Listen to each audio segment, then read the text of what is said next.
Gattuso and Russell Kopp were both arrested and placed in the back of a squad car. However, the arrest wasn't over just yet. As the officers searched the minivan, they uncovered the true extent of their animal abuse. Inside the bug-infested vehicle were 8 cats stacked in 5 carriers, and yet another dog crammed inside the steaming hot minivan. The animals were rescued, and the pair were charged with 10 counts of animal abuse and arrest. They're looking at up to 15 years behind bars. You the owner of this vehicle?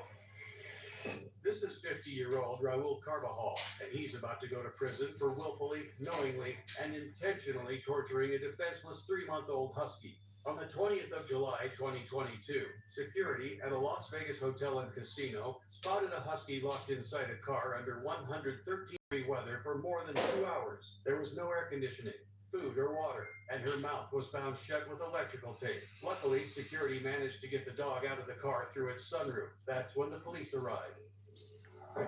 Where's the dog at? Not there. All right. Right there. He was all over with a lot of saliva. Yeah. And he was like, he wasn't able to breathe. You're coming home, sir. You the owner of this vehicle? The Mercedes? All right. Sure. Put your hands behind your back. All together. All together. Don't interlock your fingers. Palms together.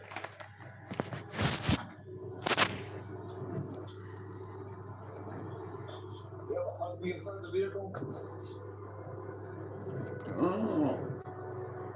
Oh, Jesus Christ, I fell asleep.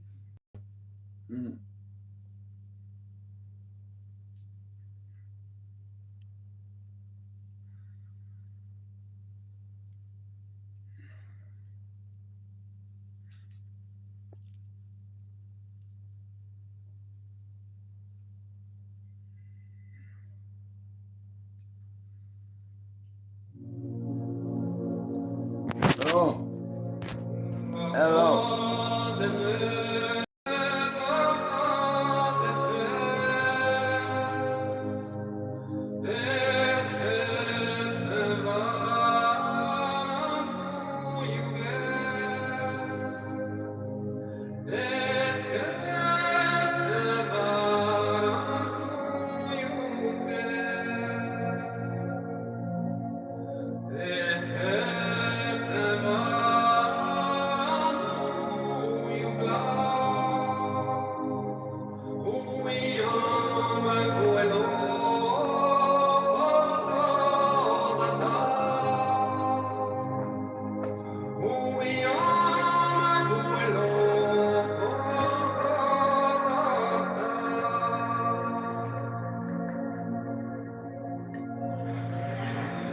Medic!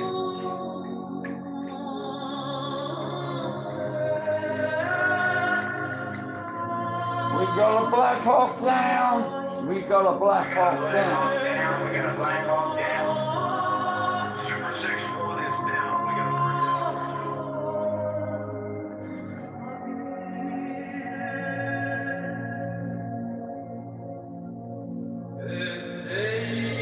bird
Fell asleep.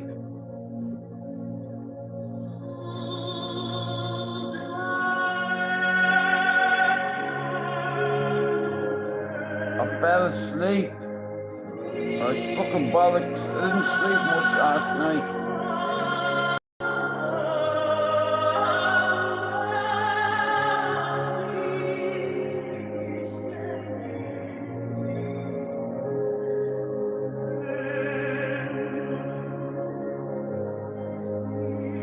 Yeah, Black Hawk down.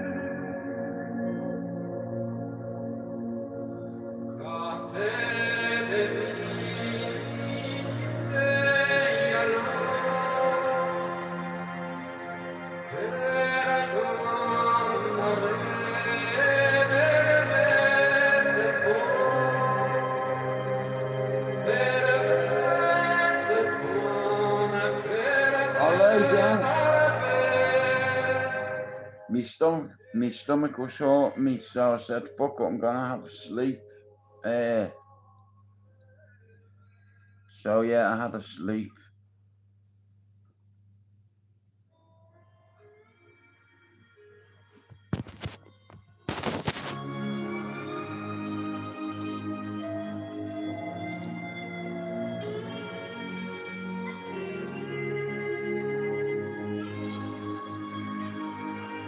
Right then.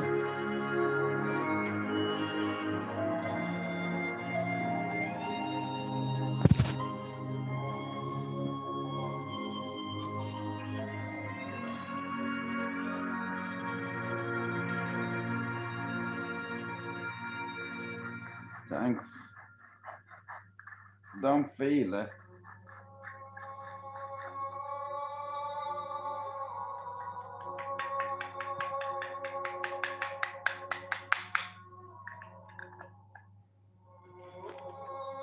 I don't feel it, you know.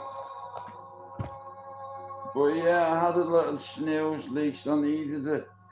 My stomach was hurting this morning, so I just lay down and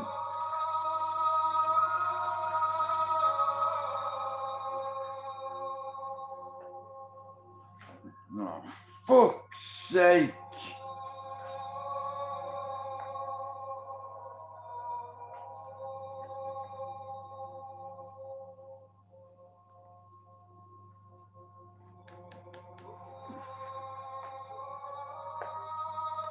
Yeah, I'm delighted I had a sleep. I was absolutely bollocks.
Hello, what do you think?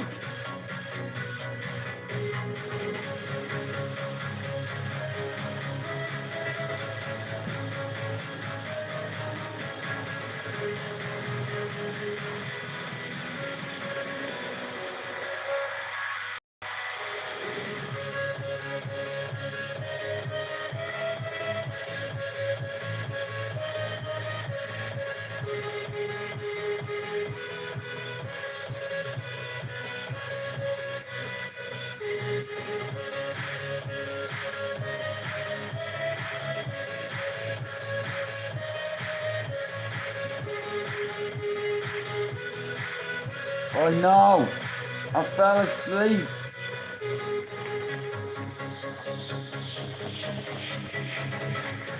I'm good, I fell asleep, was meant to be over there, but my scooter playing up.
A moment of calm, brought to you by Twinings, alive in every drop. Hello.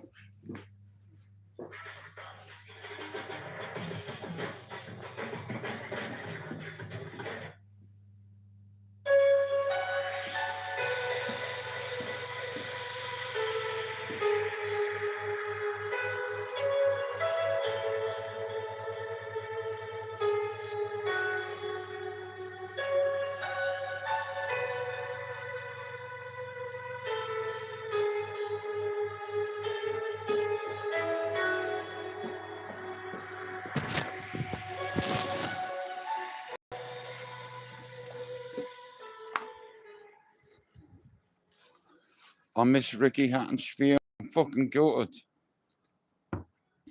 I fell asleep. I wasn't feeling too well today. But I had a sleep. I miss Ricky Hatton's funeral. Fuck. You know, I wanted to be there.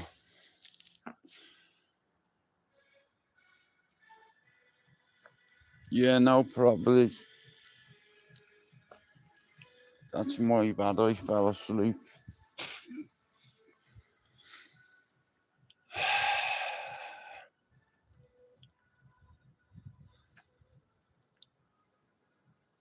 Hey, what do you think? So when Mark comes back, we're gonna be like that, like. Hello. I just need to stick him in.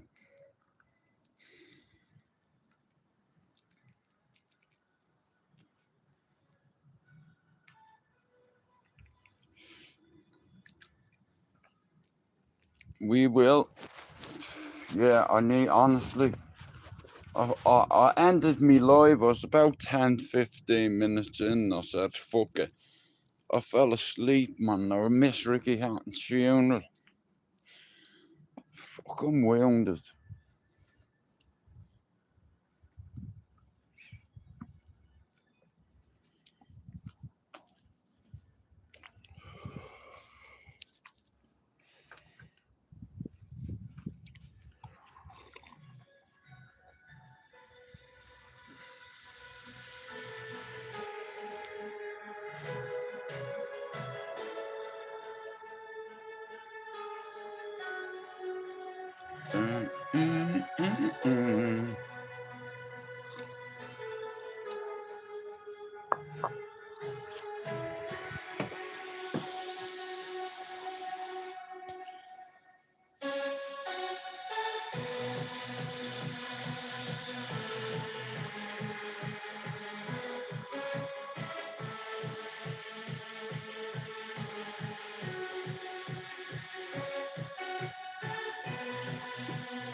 Right. Let's leave that there.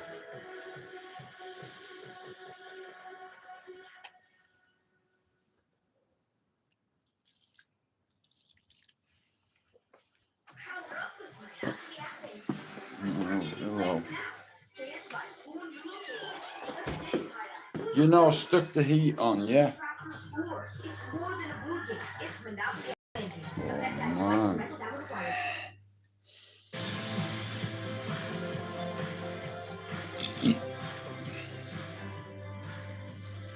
Hey, you see that? What we wearing?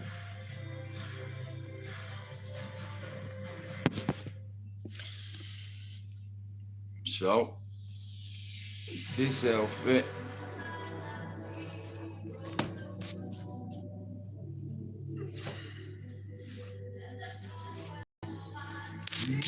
To go. No hood, right?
Yeah, I'll tell you later.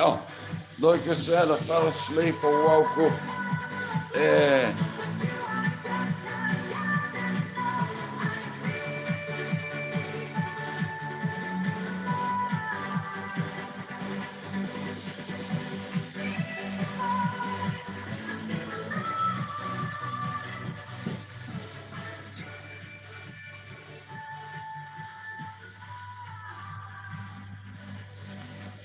Okay.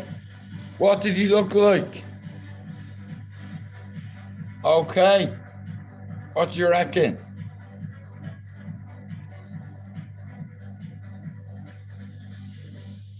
Yeah. I just need to glue him in. And to be okay. You know. Like I said, you know. The bottom set might come out if you stick your tongue in me mouth. Like that. And I can't sleep, I'm feeling blue.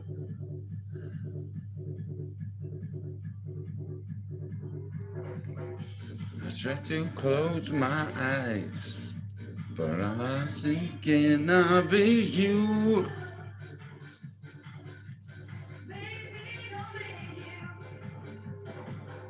I cut my eyes out, baby.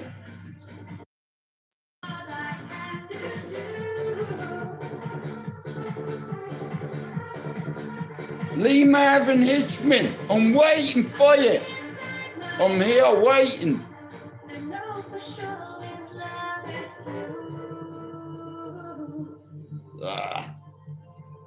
Who had the last laugh? Lee, I'm waiting for you. I'm here.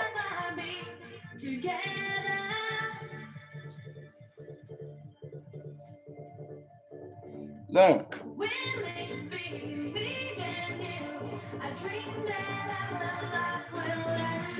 Forever.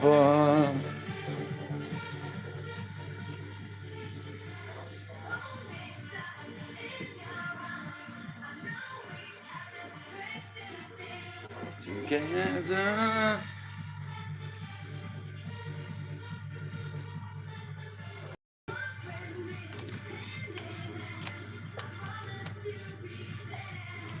Forever. Oh, mate, it's lovely out in this garden. You know, I need to sleep. You know, I had to sleep this morning. I started my life. And I was like, I need to end this. I don't feel too clever. So that's what I did. I ended it.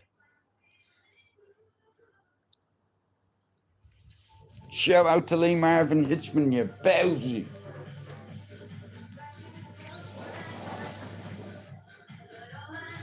Yeah, no problem, Leash. No bother.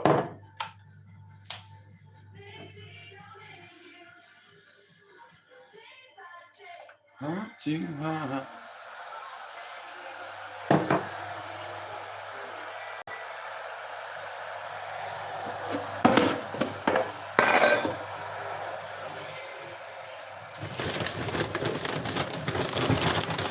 Fuck off. Fuck off. 2 T-Rex.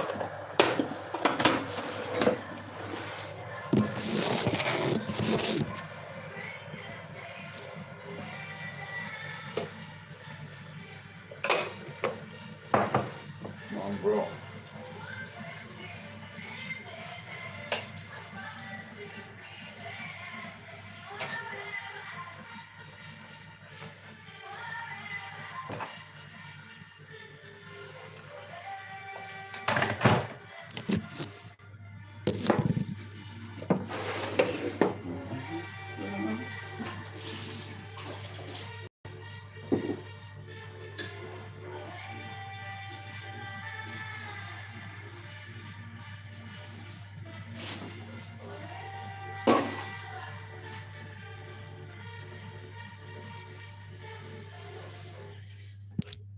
Anyway, good afternoon. How's everybody doing?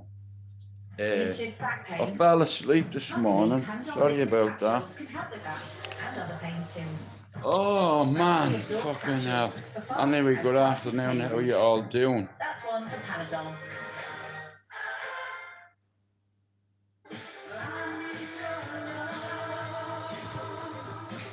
Fuck, man.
What have you gone and done now? You've just knocked it off, you big gobshite, you. I was getting into that.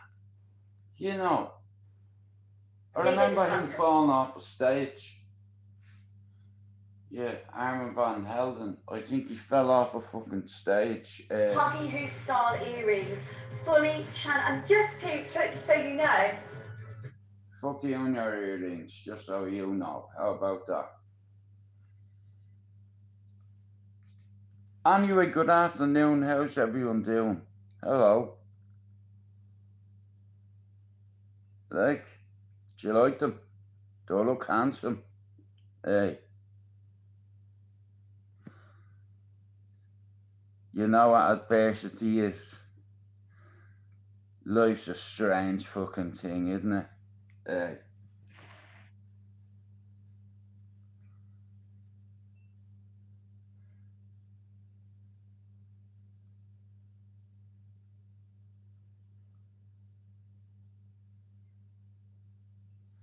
Medical weight loss is not cheating. It's actually the smartest way to lose weight. For decades, you've been told that losing weight is all about will.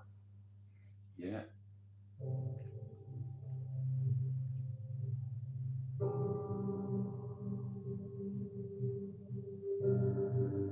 Shout out to Hans Zimmerman, one of the best composers of our era. Me daddy learned me about composers, Mozart, you know, Strauss, Johann. See, music, it's like it's there. It's there, it's there, it's there, it's there, it's there, it's there, it's there, it's here. It's here.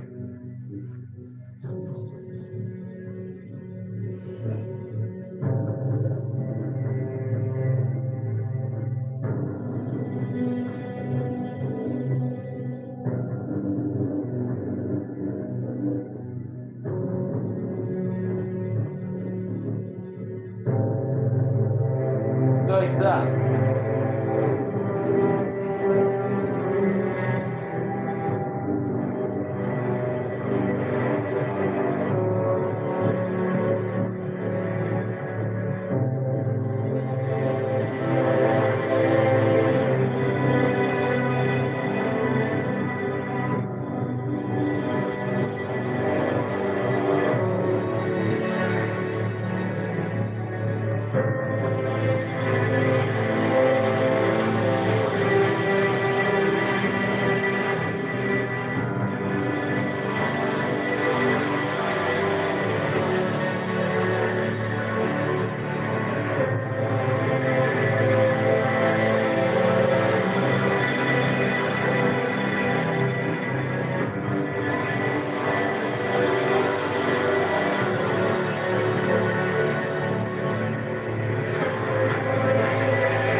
I love this guy. I'm not joking. Your mum, fine person. Anyway, I know it's a cup. And what? Yeah, you drink tea out of them. That's what civilized people do, bro. You know. I love Hans Zimmerman, bro. You know. 1 second. Guys, you're gonna have to give me a second. Guys, give me a second.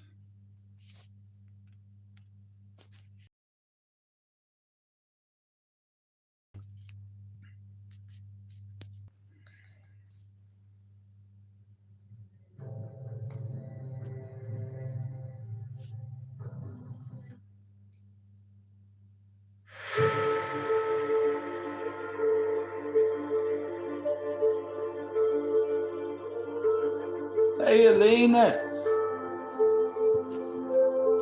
What do you think?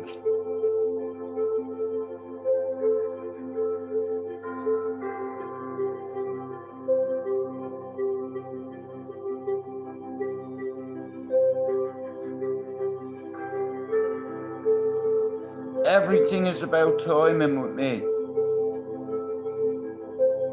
And I've had to reset my mind. Well, it's been a journey, Lena, to get this.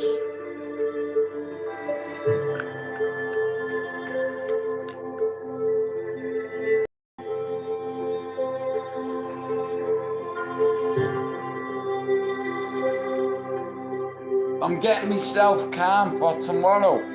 I'm taking Lisa and Thomas out. You know, I'm gonna have some family time this weekend. Me, Lisa, Thomas and Lily, we're going somewhere. I don't know where yet. I'll decide when I get there.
You have to make an effort for the people you love, you know.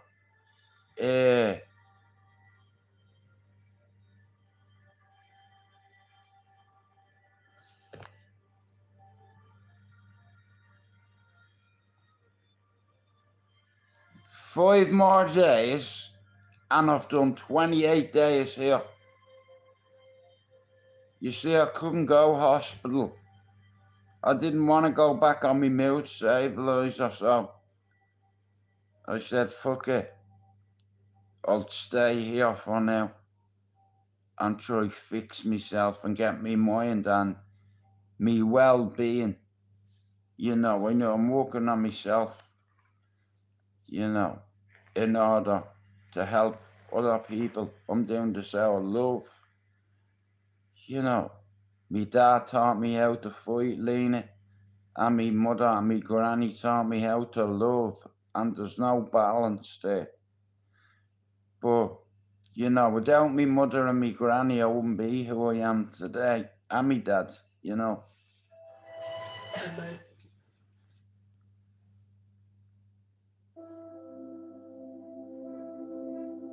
I'm relaxing, I'm meditating.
can't beat it. A bit of Hans Zimmerman, you know. I'm getting myself ready for tomorrow. Nice and calm. I like calm.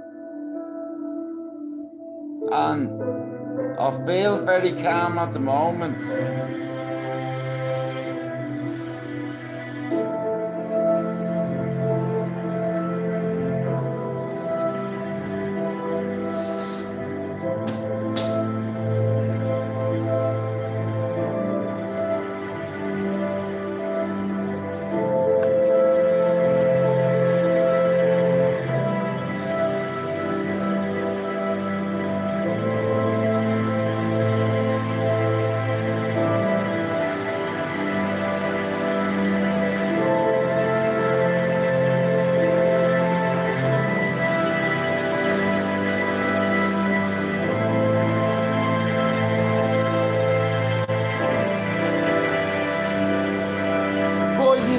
Born in prison, Lee Marvin Hitchman, paperback, audio book, hardback.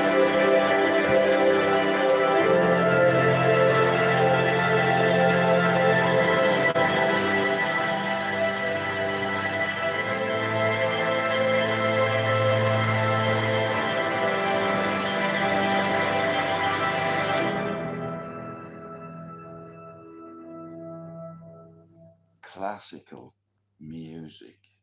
Ready? Now, Lena, I'm getting myself ready for tomorrow. You know, a lot of things have changed in my life. You know, and tomorrow I'm going to take my family out, you know. Things could be a lot worse, I know that. I'm just grateful to God, you know, that helping me get through this shit. You know, and see me, here I'm regimented. If it means me staying away from the people I love for a minute to make them better, that's my job. I love Lisa, she's my world. And I'm working on us, Lena, by giving her space and helping her with Tom, it's gonna help her. You know, and then soon I'll get the Lisa back that first walked in my door 3 years ago. And me too.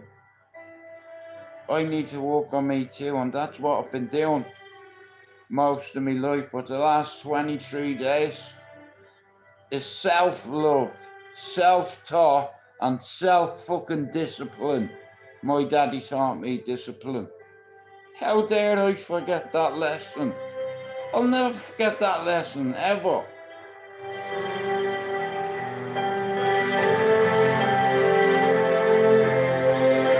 Name the movie. What movie is this in?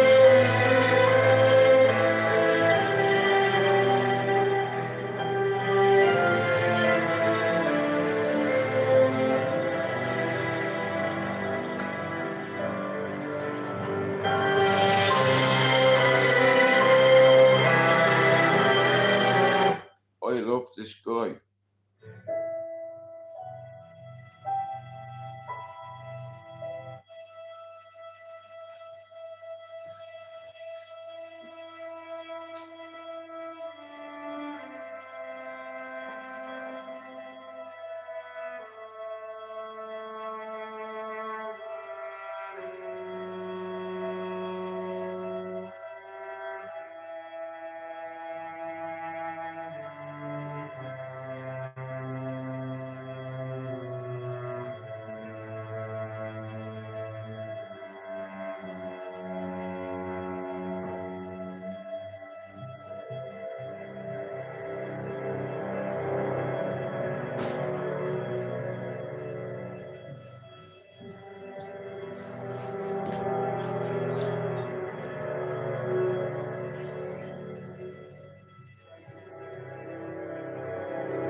You've not bought that book? born in prison. Lee Marvin Hitchman. If you're not sub to Aaron's channel as Tech Media, you know what to do. This is Manchester.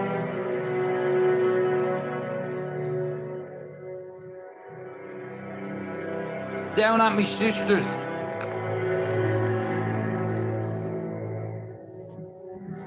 I'm worse than a woman, Laney. You know I like me clothes, right? And the way I say it, many, many years ago, I was homeless, right? And I hadn't got anything, Laney, yeah? And as you know, an English woman helped me.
Oh, I'll have a look, clean it in a little bit. I promise you, and thank you.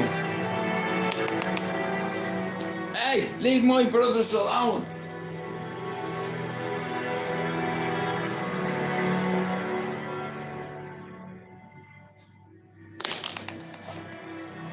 Me cracks, right?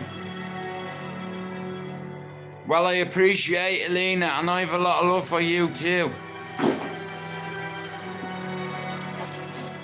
Yeah, we'll go up there in a minute. So let's get the cup of tea. I've just been trying to tidy up, you know. I'm doing my best to tidy up, you know. Lena, does the floor look clean? Does it look clean enough? Do I need a mop? You know, I'm living the dream again. You know, I'm a family man. You know. And we all know, we all go through shit in life. But you just have to get on with it. Do you understand? We don't have another fucking choice. I fucking did that. Listen, Lena. This is her Queen's home. Me ma used to sit there. Me father, he used to sit there. And it's like, because of my complex PTSD, I work here. I can see me ma in the kitchen making me an egg sandwich and cutting off the crust. I fucking see her right there, Lena. Because of complex PTSD, people expect me to be all smiles. And then I walk to the door and I can see me dad over in the corner digging, putting his flowers in, and he loved that little gnome, you know. And now it's been passed to me like a baton in a relay. Because this isn't a race. This is more like a marathon. And it's not 26 miles, it's an eternity. Like, all you need to do in life is follow 3 steps. And if you climb them 3 steps, you can climb fucking Everest, mate. You know, childhood. 1st step, adolescence. 2nd step, 18 years old. Step. What are you gonna do when you get on this step? What are you gonna do? Are you gonna have a look around and say, this is a big world? I'm a big boy now. Now, right there, X marks the spot. That's university there. All you need to do is to walk it. That's it. Walk. Keep walking until you find your destination. Then when you find your destination, it's like you put a circle around it. And once you stay inside that circle and don't go outside it, well then you can walk anywhere. You know, all you need to do is to listen to your elders, your coaches, your teachers, your peers, your granny, your mother, your father. They're always right. Even if you think they're not right and you think you're right, you know, listen to your parents and your grandparents, yeah? And stay in that circle and you'll get through life with nobody giving you problems. That circle is a degree. You know, that's university. Do you like me bottom set? I've just mailed. You have? Oh shit. Well, they might help me then. I might take one of them and ask the doctor to put me on them. But I feel calm, you know, and it's weird. Because when I feel like this or worry, I'm like, what the fuck? You know, I'm so calm today, like it's unreal. Hey, if you've not bought this book, Born in Prison, guys, can you go do it? Now, a lot of people come into my live has bought this book, all because I've asked them. Shout out to Lena.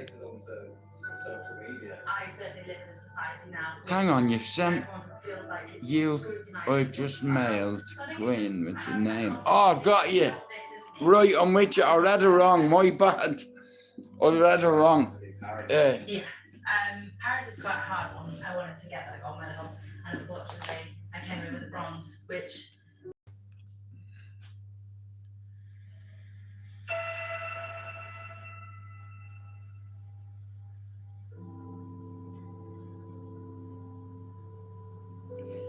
You come in handy. Like I said, I had a sleep earlier on. I'm not gonna lie, I took an extra diazepam to help me sleep. I slept for 3 hours without nobody coming to me.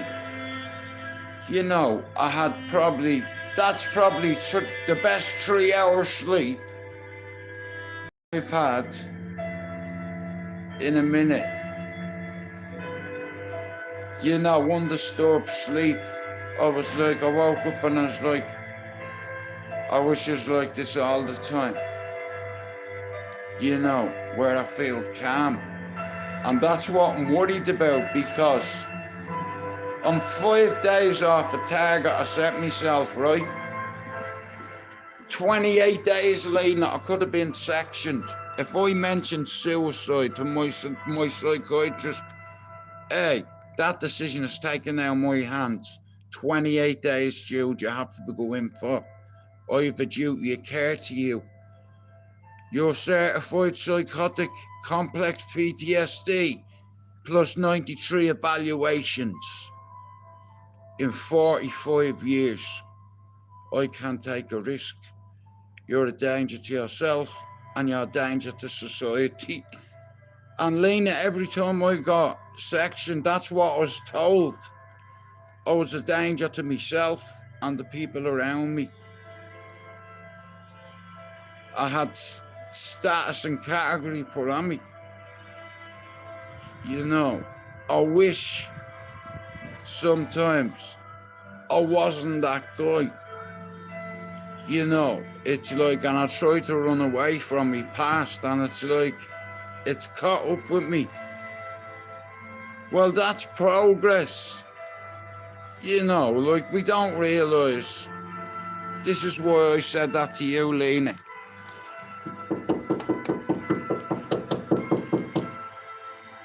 like your daughter, like I said to you, imagine your daughter coming to your house and finding her mum was that they're doing something stupid. Like I tried to do, but here I'm super stupid. Really stupid. You know why? You see over there, I jumped that wall there. And then I jumped that wall over there. And then I walked down 1,000 yards. And you come to a bridge. And I lay under it. Now, I'm going to show you the fucking bridge, yeah? There's the fucking bridge there. Can you see that? Can you see that bridge? A few months ago, kids were going to school and there was a geezer hung from that. He tied a rope around the fucking around the bridge, around his neck, and he jumped off the bridge. And all the school kids caught him. You know, all the kids seen him. That's a railway line over there, and you know what? I tried to end my life over there. My life could have ended over there. You see over there? See where that bridge is, where you can see people coming down? Give me a second. Yeah, that bridge there. I got under that bridge and I hugged the pillar and the train ran over me. And I'm not joking you. It's one of them things, you know. And it makes me strong. Because I pissed on the devil over there. And it's rare you get to piss on the devil. I had the devil in me head that night and cocaine. And I was ready.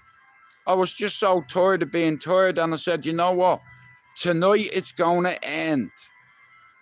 But what I didn't realise was they would have been picking me up for days. And my family to get in the knock at the door to say, listen, we found your brother. Well, we found most of them. What do you mean you found most of them? Well, we found his body on the railway line, spread all over the place, intestines going all the way down the railway. Do you understand? We found his head and a couple of his arms, but the rest of him, yeah. Sorry about that, and we're sorry for your loss. Now what's my family gonna do? I've killed myself. What's me kids gonna do? 1 in 8 children who are a survivor of suicide go on to kill themselves. 1 in 8 kids who are a survivor of a parent of suicide goes on to kill themselves. What are you coming on at this time for? Come here. You're trying to fucking run up me belly, you cunt. Yeah, well, Lena, like I said, I have children and I have grandchildren and I die for them, you know. And if I feel like I need to fight for something, well, so be it. And I love Lisa and I love my family. You know, and it's my life at the end of the day, you know. Like, it's not about Mark being happy or Alex being happy or my sister being happy. It's my happiness that's at stake, you know, and Lisa's and Thomas's. And if Lisa isn't getting stressed out by me, it's gonna help her grow. And I'm doing this for love because I adore her. And I know better. And I know my strengths and my weaknesses, and I had to. You know, it's like, but things are looking good. It's like, but it's gonna take a few months. It's like, but I'm willing to fucking try, and I know Lisa, so that's all I give a fuck about. You know, my family means everything to me. And I'm very strong. And I was taught family values, you know, like I said. Lena, this is one of the most important things I have. Me mother wrote that to our children, Lena, in heaven. my Angelica, my Daniel, R.I.P. Never ever forget you. I'm broken hearted. Life's not the same since that sorrowful day. I'll see yous one day in heaven, babies. We love you always. Mom, Jenny, Alex, Mark, and Jules. My ma was supposed to go with her in the coffin, but I couldn't let it go because that's worth more than gold, diamonds, platinum to me. And if you know me, you know family orientated. I love me brothers, I'd die for them, I'm with them, and they would too. You know, like I said, I have another brother. Alhamdulillah is my brother. He's my brother-in-law, and I'm raised the same way. Hey, really? Want to show you something, yeah? You know, before my dad died, he knew he was dying. You know, he knew he wasn't well. Want to show you something. That means a lot to me. You know, I want to show you something. Oh, it's gone. That's just a big photograph. Like I said, you don't understand what family means to me. You haven't got a fucking clue. I'm an Islamophobe, am I? When my dad was dying, he had a smile on his face. He knew he hadn't got long. You know, and I miss him every day, and I miss my mother too, but they give me strength, you know. They give me strength. I've not looked at these photographs since my mother's funeral. Let's see how strong I am.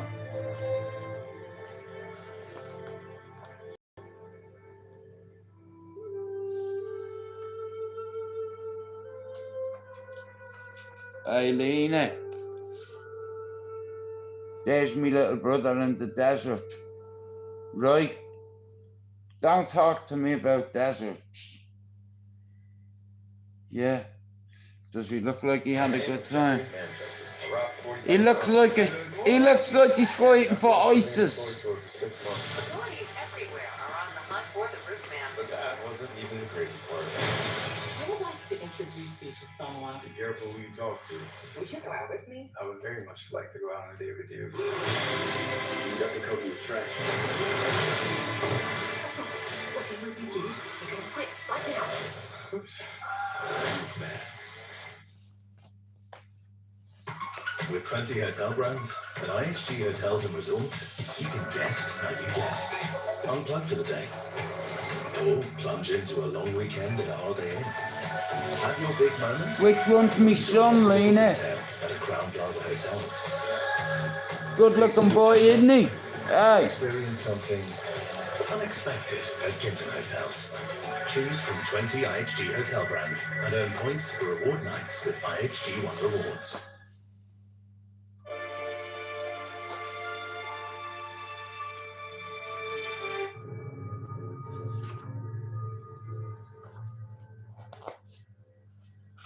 Oh, there's me old man, look.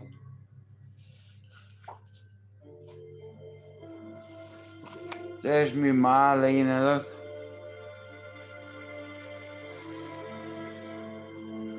Do I look like me mother?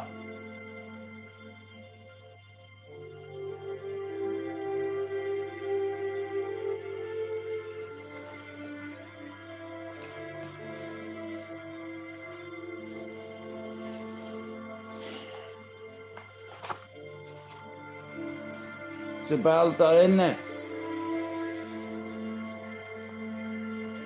In the middle of the desert, letting shots off! I can't show you anymore.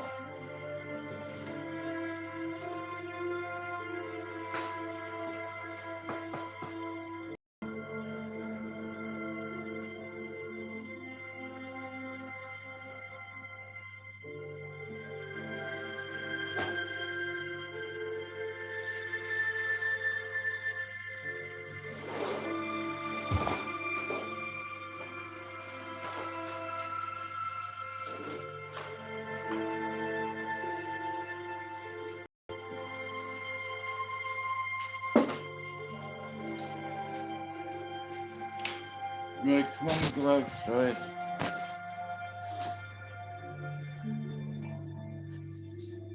Hang on, people, one sec. This fucking skirt, mate. It's gonna be fucking pissing.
I'm trying to get this bastard thing to knock off. It won't fucking knock off, man. See me fucking head in. Look, it won't knock off. Yeah, it's given me nothing but fucking trouble since I've had it, man. You know what I mean? Look, it won't go off. It's fucking taking the piss, man.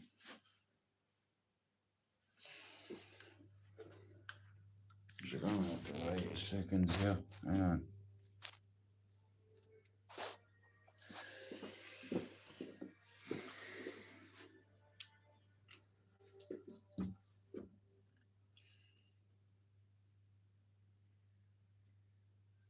I need an Allen key. I need to open this here and take it off because it's doing me fucking tits in now. It won't.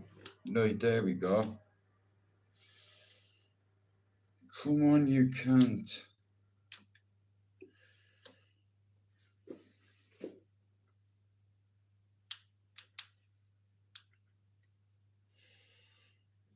Like, I don't know why it won't knock off.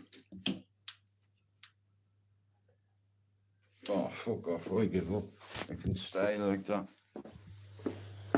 You know, fucking pricksy. Buy now from £9.99. I know, yeah.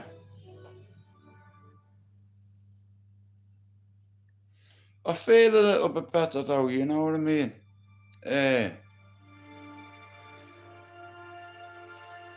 Like I said, I needed 28 days. I had to isolate myself. You know, I know better. You know, and I'm trying to make myself better, that's it.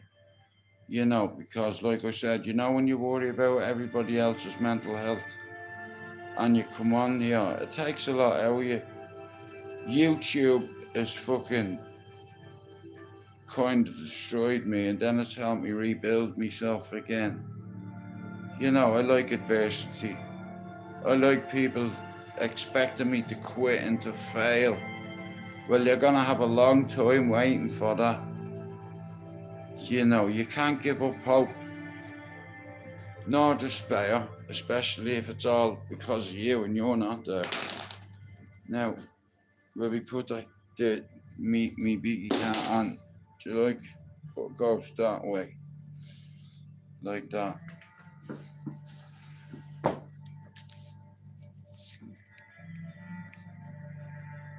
Like, I love this designer, you know. It's like, it's fucking everywhere in this house you look. Luke or Under Armour or fucking Gucci or Versace or fuck you on your face. I'm not on the rack. But my brother's over in the desert, looks like a terrorist. You know, I'm well proud of him.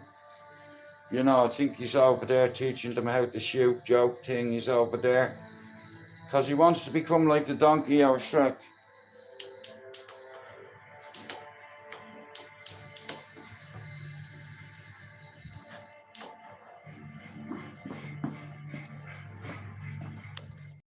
Lee Marvin Hitchman, where the fuck are you, bro? I'm here. And I'll be here all night. But I'm not going to be here tomorrow, Lee. So if you're coming, bro, come today or tonight. Yeah, well, I'm getting the fuck out of here. And anyway, tomorrow, defo, I'll be up and we'll go somewhere to have something to eat. Right?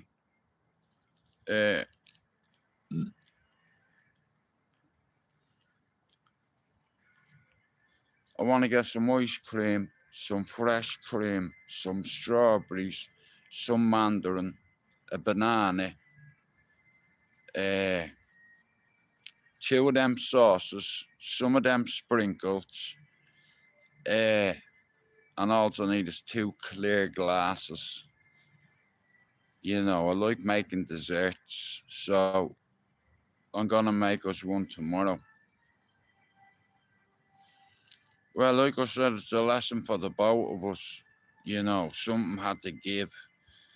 And the bell well and truly broke, but we're trying to fix that at the minute, so still.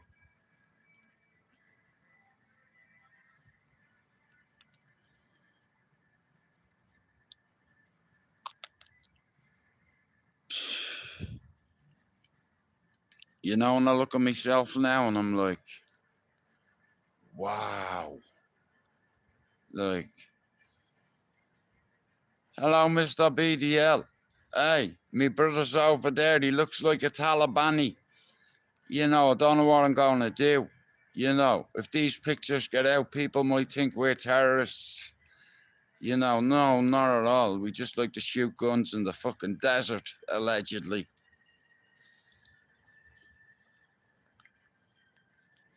I'd be honest, I'd shoot me brother if I seen him dressed like that a long time ago. again. I'd shoot him again. You know, if you could change one thing in your life, what would it be? You know, what would you do to change your life? Whatever it fucking takes. Like Jerry Hutch, cab, carry anybody. No, covering all bases. That's what it's been about me. But Al's been in the desert before. Mark's over there now. You know, Alex looks like a terrorist. Watch, I'll show you.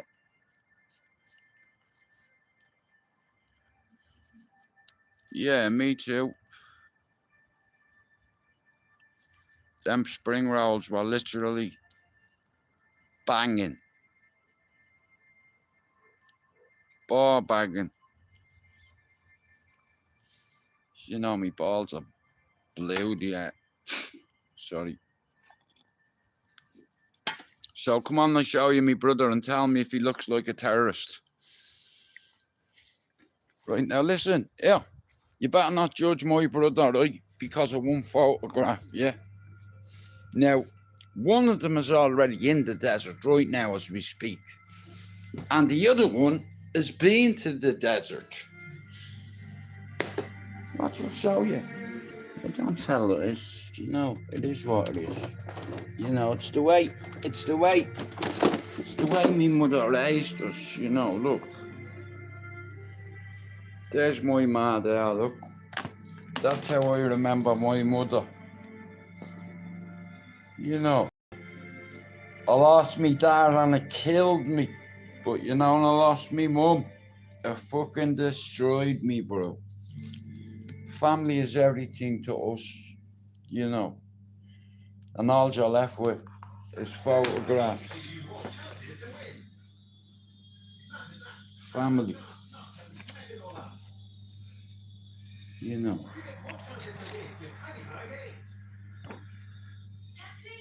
Family.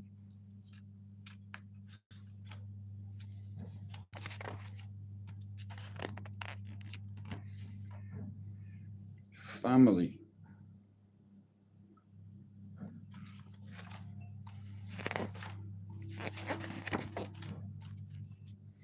Family.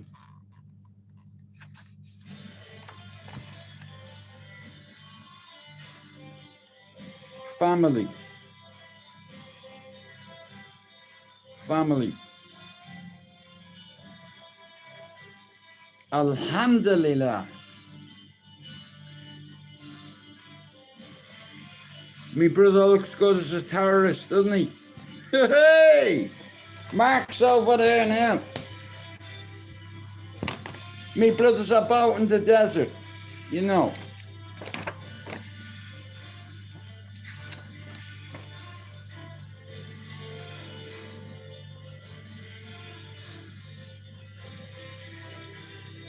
Tom, your uncle's in the desert, and behind him, you can probably see the outline of an AK-47.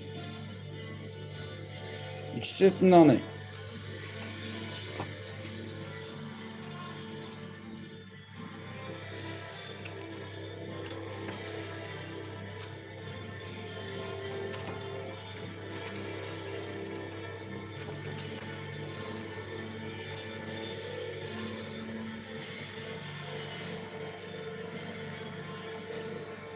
Family, right? I'm an Islamophobe, am I? Really? Really? Racist? Really? Yeah. There's no racism here, just realism. I don't care where you're from or what nationality or religion you are. If I get on with you, I get on with you. See, the demographics are changing in our countries, and all we can do is evolve with it, or don't get involved with it. One or the other, there's no middle ground here. Yeah, but I got accused of being racist, and I love when people say that, because I've loads of photographs with myself and a few friends that have different colour skin to me. I have family that have different colour skin to me. Look, everything's about timing. I said by the time my brother gets back, I'll have my bottom set in, and we're working on keeping them in. Now, it's very hard at the moment because I'm getting used to me bottom set. Me bone is healed, and so's me smile, look.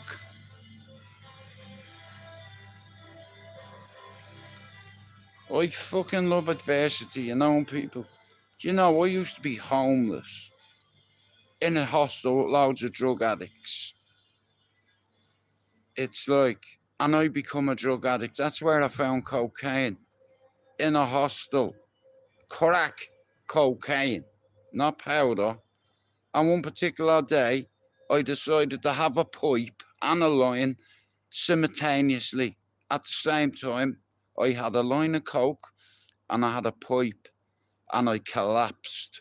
And when I woke up, there was blood in my nose and my mouth. This side of my face was paralysed.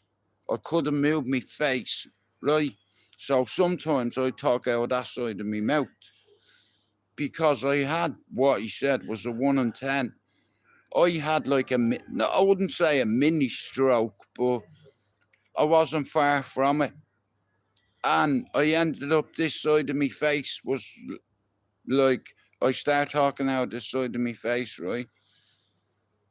And I went to hospital. I'm not going to say, I don't want to upset Elise, like, but I had an aneurysm, right? And it could have killed me. And I said to myself, so I'm going to have to try my best to stay sober. I might have the odd blip. It's like, but look at, you go out and drink yourself stupid the weekend. Okay? In fact, every day you need a drink.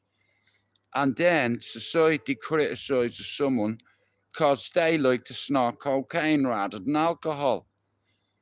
There's no fucking difference between cocaine and alcohol. Do you understand? People take it to get inebriated. You know, it's like cocaine nearly ended me. Do you understand? Crack cocaine, not normal cocaine. I liked crack. I loved it. And it could have killed me. So I went from a hostel around drug addicts all the time. Wait till you hear this for timing. You see how my mother up there and my dead brother and sister? Mia. Right.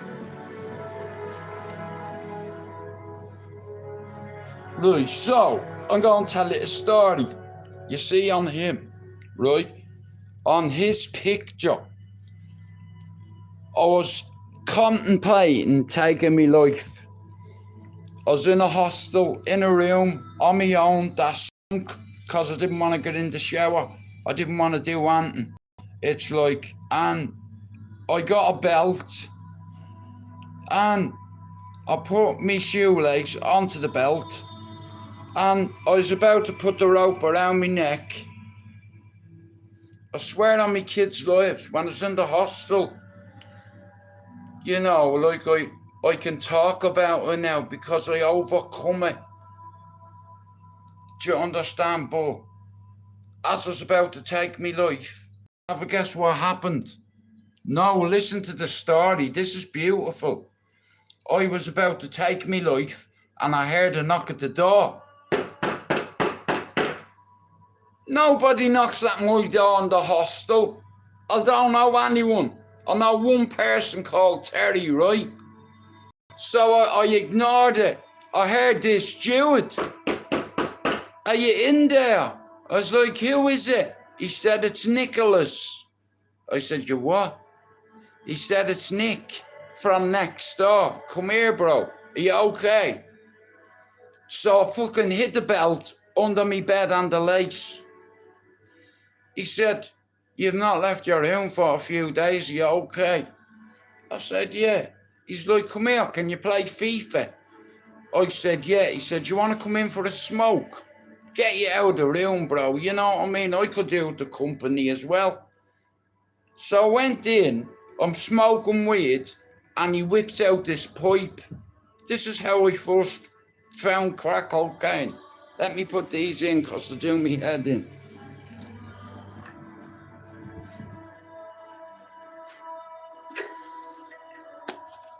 Sorry about this, but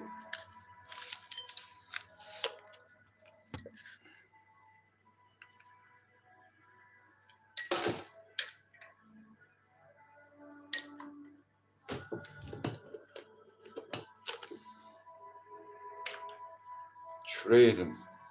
Look what it does, right? You see them little bits? Wait to see, watch. See that? You see if there's any bacteria on your teeth, it'll just murder it.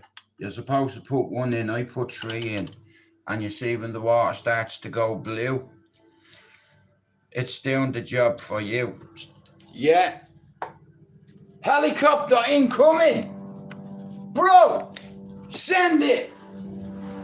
We're under attack. Yes. I got the bus. I'd hit that from here. Give me a stinger. Here, Devon, get the stinger. Never mind the table. I'd aim for the rotor at the back. Oh, fucking hell, that'd be mad, wouldn't it? Seeing a helicopter go like that, like, but you can't get away with it over here. But that's on its way to Manchester. You know, for an hour, it cost about £3,000 for one of them babies to go up in the air, right? So Manchester City, Greater Manchester Police have deployed drones all over Manchester because they say drones are cheaper than helicopters and operators are much cheaper than spending £3,000 every time you go out for an hour. Put one more. I know, but I like them to stay white. I'm struggling with the bottom set. Well, you know, I watched this documentary, right, where this Taliban leader sat down with a general, you know, a 4-star general, sat down with him and said, listen, how can we resolve our problem? There's no problem here, boss.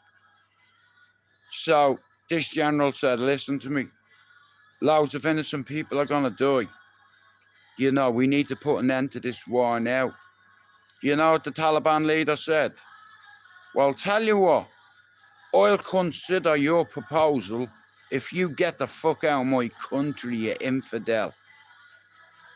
Know this, we control these mountains. We batter the Russians on our own soil. Your agencies give us fucking arms, being M16s or AK-47s, a million of them. They give to the Northern Alliance. There used to be a famous Afghani man, and he fought the Taliban for years. I forget what his name is, but this geezer, like, you know, alhamdulillah, what a hero. Inshallah, this guy has health, wealth in paradise, you know, with Muhammad, peace be upon him. But like I said, it is what it is, isn't it?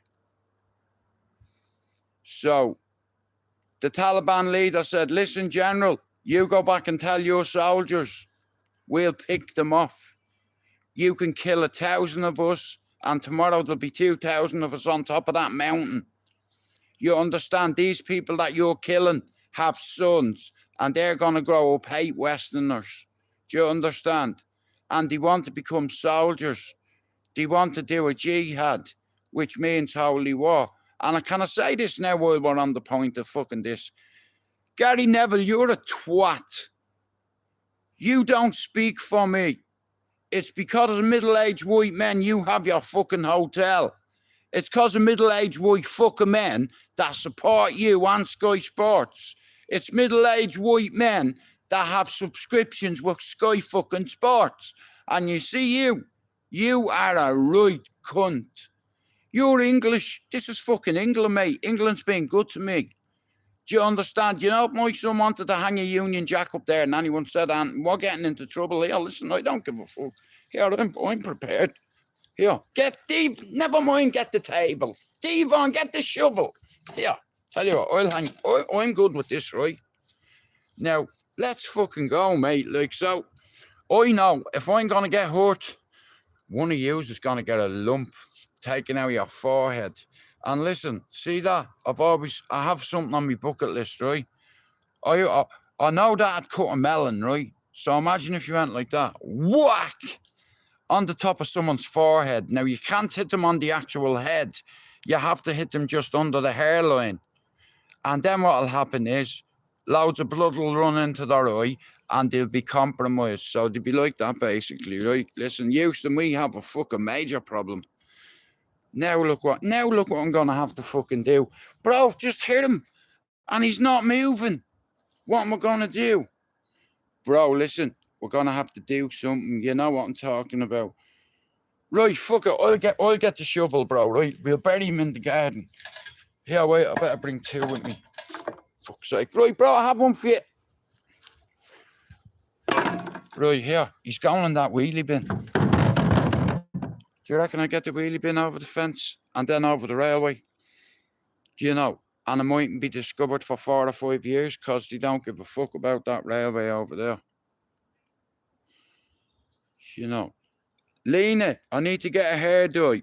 I dyed Lisa's hair the other night and it turned out deadly.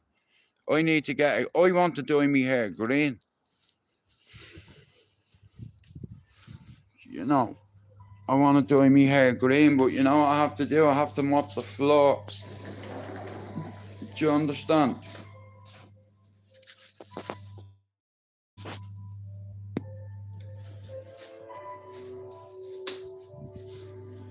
Oh, fuck. Oh, fuck up.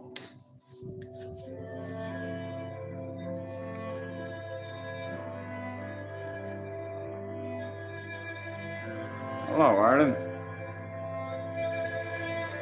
See, so we have to mop the floor. Let's go.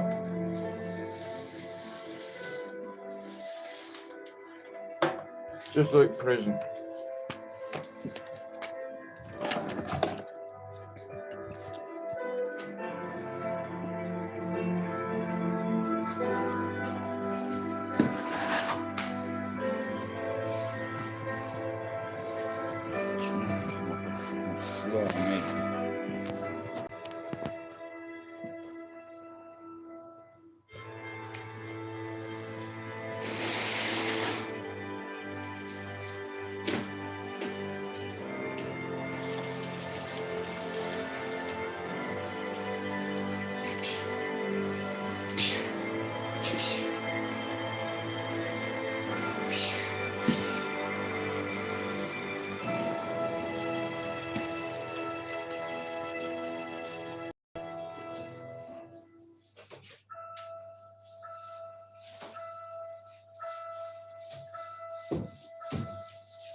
my fucking tea gone? Oh, don't say that.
Fuck.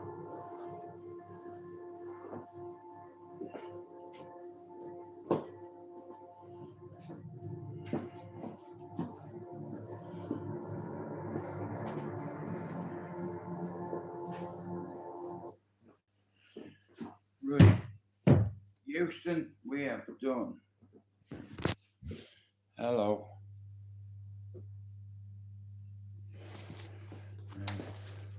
Yeah, right, so the hall come right, man. I need to bleach this fucking thing, man.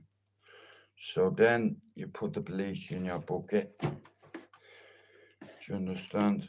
And then you do that and squeeze it. Hang on, just gonna have to wait a second because I need to squeeze it like a spot. Oh, okay, door open. Now we're gonna have to fucking wait. Fucking bastard bank card didn't come today, man. Fuck's sake.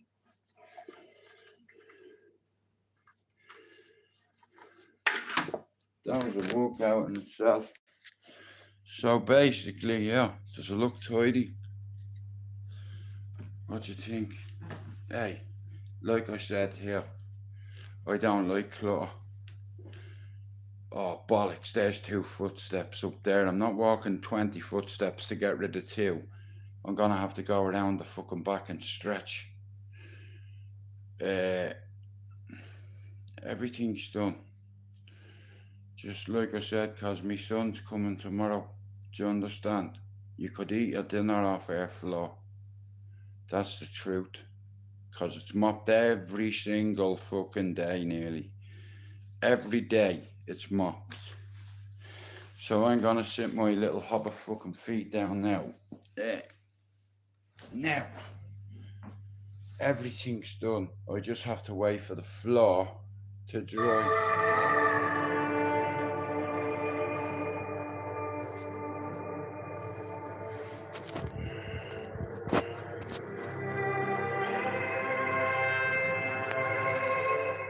I'm gonna have some Jamaican food soon. I'm looking forward to my food tomorrow. You know, like we could either go out for something to eat or I could cook us something really nice. Make us a 3-course meal. A starter, your main course and the dessert. How about that? If you want, I can make us a 3-course meal. You know, we can have a soup. We can have a main course. And then we can have dessert. And watch something on the box for an hour or so. You know, get stuck in. And then probably watch the TV for a while. In no particular order.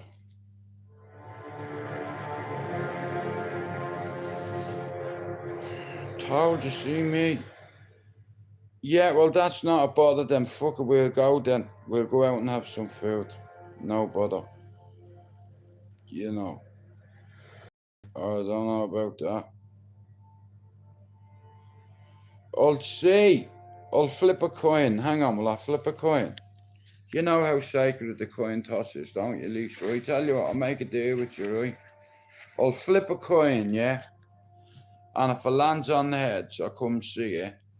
And if it lands on harps, I bring Tom home. You know. But we'll see, like I said, because I enjoyed that the other night. You know.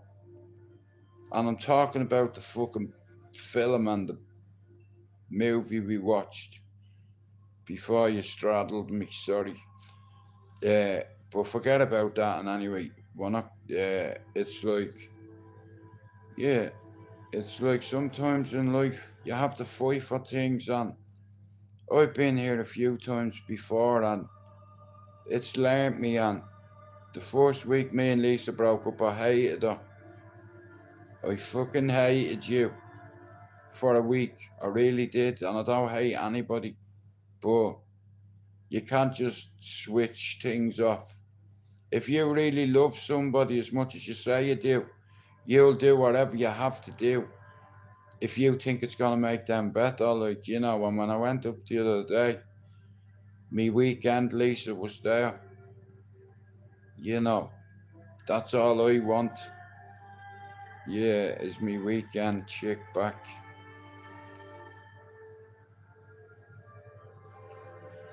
You know, I've isolated myself for 23 days now. I know you are, and I appreciate it. It's like, but it should just be natural.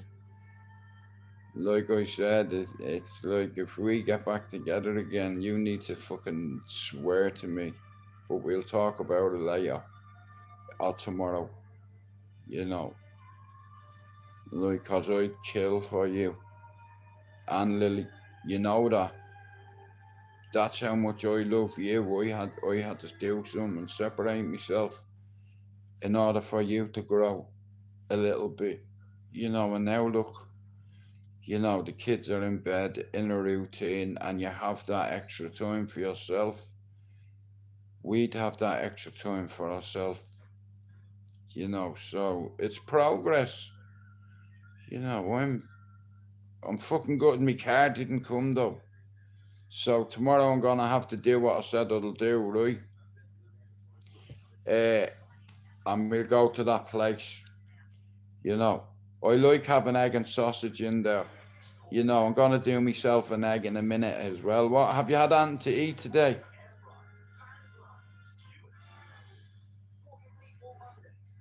Yeah, but like I said, Lena, listen, I'm 51, okay, and I've been in love 3 times, right, in my life, yeah. I've loved well, I've loved a lot of people, but I have 3 baby mothers, and I love them all for giving me a child, but that's as far as it goes. You know, Lisa is my baby mother, and if anyone said anything to her in front of me, I defend her. Do you understand? And she knows it. I'd fucking kill for her, and she knows it. Lisa's been around me long enough now to see the circle of people I associate with. I don't play. I don't play video games either. I'm not a fucking nerd. It's like, but nah, listen, sometimes you have to go through shit in order to come outside the fan. Hit it first. In order to fix yourself, you need to be broken. Wow, that's insane, that. Thank you, DJ.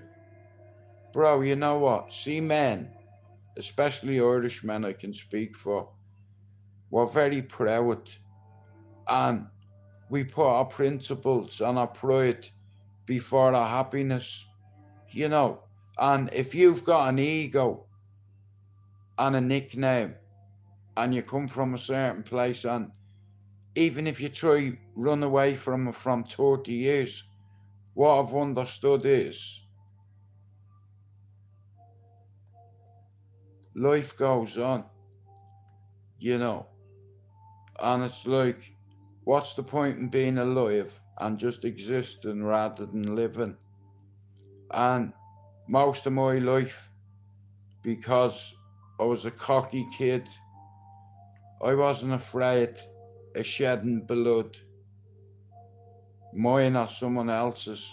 I was reckless. I was a bowsy, you know, and I did everything in my power to walk away from that person. So in life, I believe you can change your head to factory settings, right? Once in your life. And I think the only... Hey, Jono, is it? I can't see him either, but in order for you to break, or in order for you to fix yourself, you have to break, you know, like literally, you know. And it's like, if you don't love yourself, you're gonna struggle loving other people, because what happens is you give your love away and you don't keep any for yourself, you know, and that's what happens.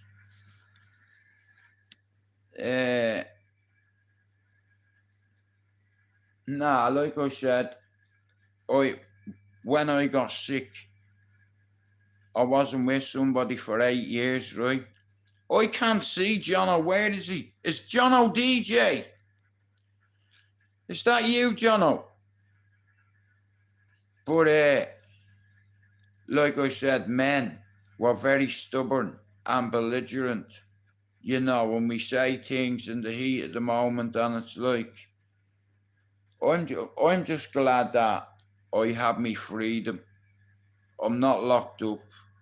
I have me family. I have me family here, and I have a big fucking family in Ireland, allegedly. And then I have me street family. All the bowsies that I grew up with at that Red Wall gang. You know, every one of them up there loved me, and I loved them back. And if you hit one of us up there, you hit us all. Lena, do you know what I've realised? Jono, do you know what I've realised, yeah? I'm in England 31 years, right, going on 32. We're not far away. I think we're 32 years here, right? Bro, England's been good to me, you know, but when I walked away from what, you know, Jono, you're from Ballyfermot. Now, imagine if I had been still up there. Bro, I'd have in a house with bulletproof windows too. You know, I was always go to Spain. Do you understand? And I learned Spanish. Do you understand? I did it for my granny and my father. My father was ashamed of me, so I had to make him proud of me again. So I took something on. I challenged myself. And I like psychology. And I've studied it since I'm a teenager. You know why? Because I wanted to know about my own brain. Here's me brother.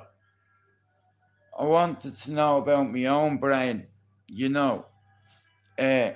Al, careful, the water, it's drying. Oh, wait a minute then, bro. I have me Crocs on, so I'm just... Is the back dry? Yeah? I'll come in the back. Yeah, man. Me little brother's here.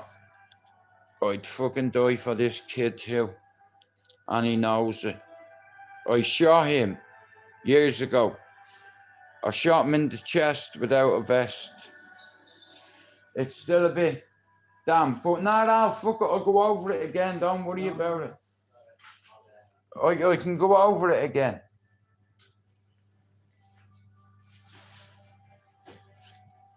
As soon as it dries, I'll make it a cup of tea. You know what, bro?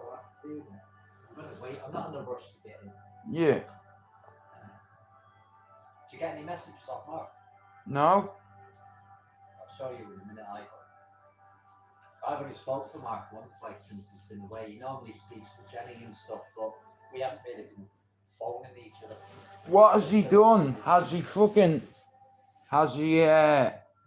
been out on any of the toys yet? Yeah, so they went on the You went out on the desert the other day on the buggies. On buggies. I fucking knew it, the bastard. It's like, you know, it's like on some of them toys that he has, Mark's been in the desert on doing buggies. You know, fucking brilliant. You know. Cryptocurrency. Jono, I won't say too much, but how much is one crypto nowadays? Is it over 20,000? Bro, I know people who bought crypto coin when they were £12,000 each. And they bought a shitload of them. And now they're worth like 25 bags or something. You know, one sec.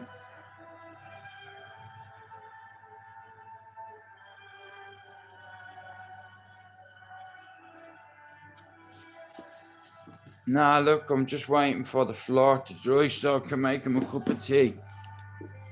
Right, so, because it's like, you know what I mean? It's like, let me just do this a second.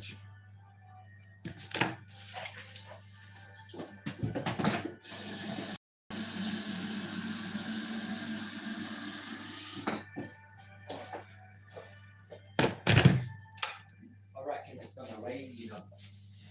It looks that way. Al, did you see them lights in the sky last night? Always lights in the sky, the stadium have them big beam fuckers on. Yeah, because I was wondering, I was like, you know what? Them lights, mate, oh, bro, there's no bleeding. Oh, legend.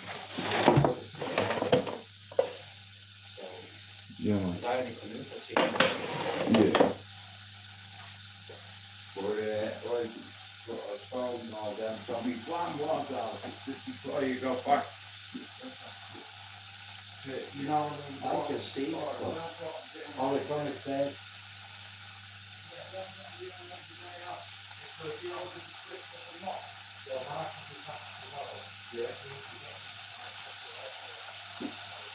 at night. Okay. Okay.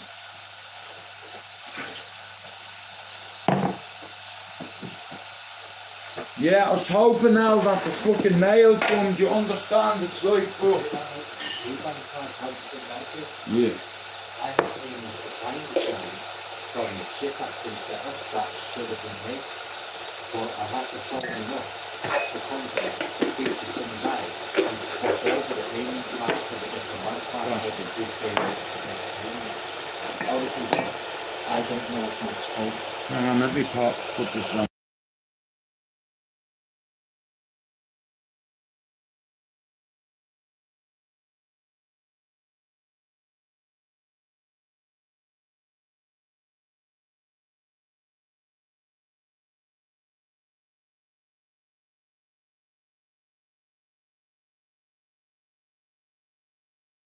He looks like the donkey or a sled. So, yeah, I'm flexible towards them, you know, like, I'm not just saying, I don't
it's like he looked like the donkey out of Shrek. Nah, I'm delighted for him, I am. Yeah, because when he sent me that picture, I said, I swear to God, bro, whenever we're taking a photo with each other, you better not smile like that. Yeah. You know what I mean? Getting a big ass lashes like. You know, Yeah, smile. I put my bottom ones in the So I'm sun. like, no, so I said smile, but I said don't over smile. Give me a look at that one, show somebody that. Jono, do you like them?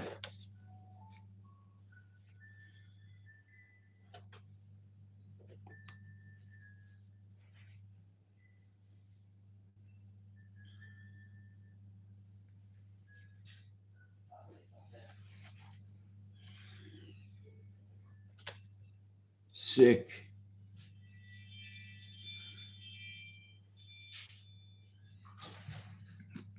They're bad, yeah. They're not mine, that is. Yeah, they're lovely. Everyone thinks your trainers are lovely. You can't get them. Not that much. Every time I go to fucking press, we steal or something. I did not realise that my charger could just. No, not being you look well, I did yesterday, but listen, I didn't realise you could do a charger. But I was like, it's not charging me well. Yeah. And then I looked at the end, and the box, the exact same.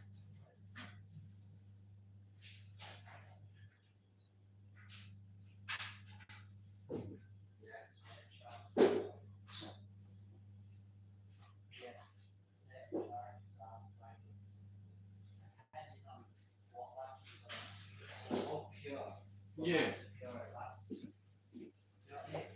Yeah, it's like, well, like I said, that one's faulty and it keeps fucking, it's doing me fucking head in, and I don't know where the thing is I got on the side of it to send it back. It's like, but it's missing a fucking light already. A little one, it was stuck on and it fucking come off. Bastard thing. Sorry about that. Hey, less of that. I don't know what you're on about. You know, I'm going up for a sleepover. I'll be sleeping on the sofa.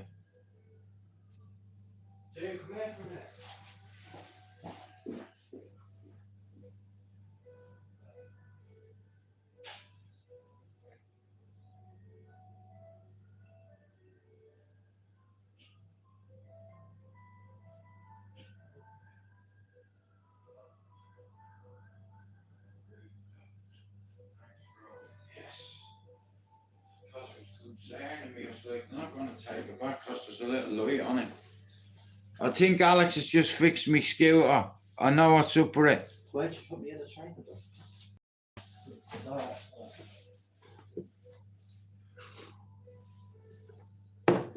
So he'll be back tomorrow. Like I said, his teeth look amazing. You know, it's going to give him a lot of confidence. And then when you go and get yours done, that'll be me, you, Mark, and yourself done. All of us what Asher's done. You know, it's progress, bro. Like I said, it's like we're all fucking growing. You're doing a fucking degree. Like, you know, things could be a lot fucking worse. You know. I was going to say, don't tell me I forgot my keys because I was getting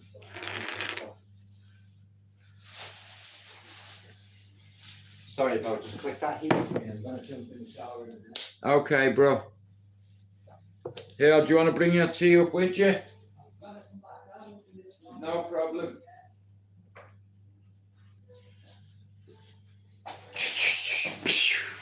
Go on. Anyway, how's it going, boy? Hey, what you was talking about? Go on now with that.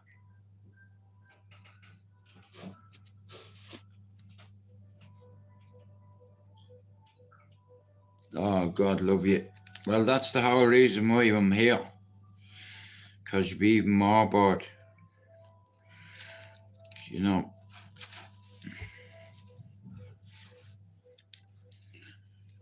You know, when you hit your 50s, it's like you probably do become boring. You know, but if you're with someone on the board, well then, yeah, I don't think you can fill that void. You can have a go, but it'll resurface.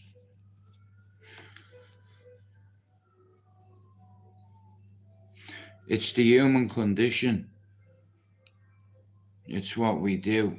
We live and then we die. And I'd rather be dead than exist, you know. Fuck that. I can breathe in this garden, you know. When I'm anxious, I go out into the garden and I take a few deep breaths, you know what I mean? And it helps. I listen to some music, it helps. You know, even tidying up helps. I don't mind using a hoover or a brush or a mop.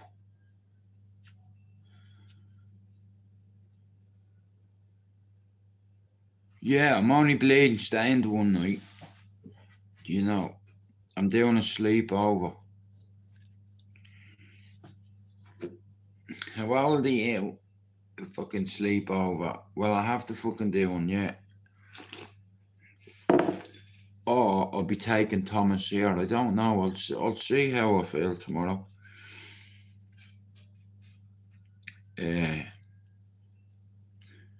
you know what? I'm gonna treat myself tomorrow, and I'm gonna buy myself a big fuck off bag of prawns, a big kilo bag, king prawns.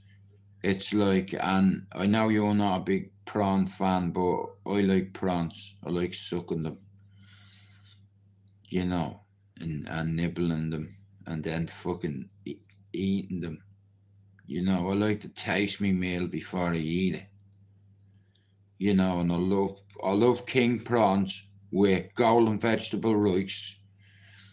You know, a few fucking spring rolls, a few prawn crackers, good company, a movie, the kids asleep for 9 o'clock, and then you have time to fucking rock.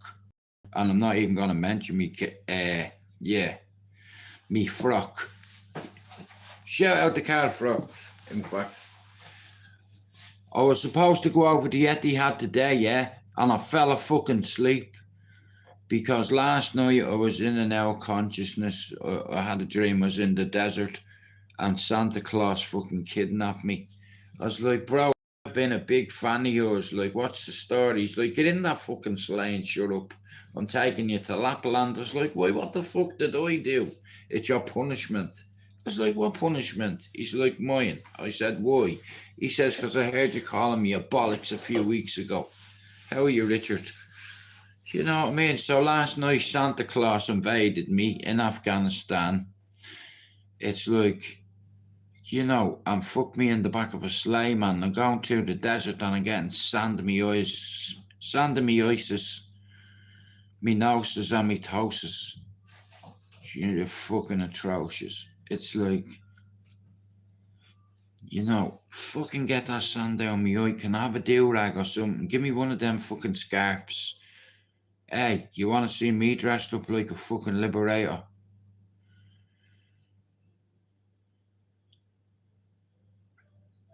Hello, Mr. Pork.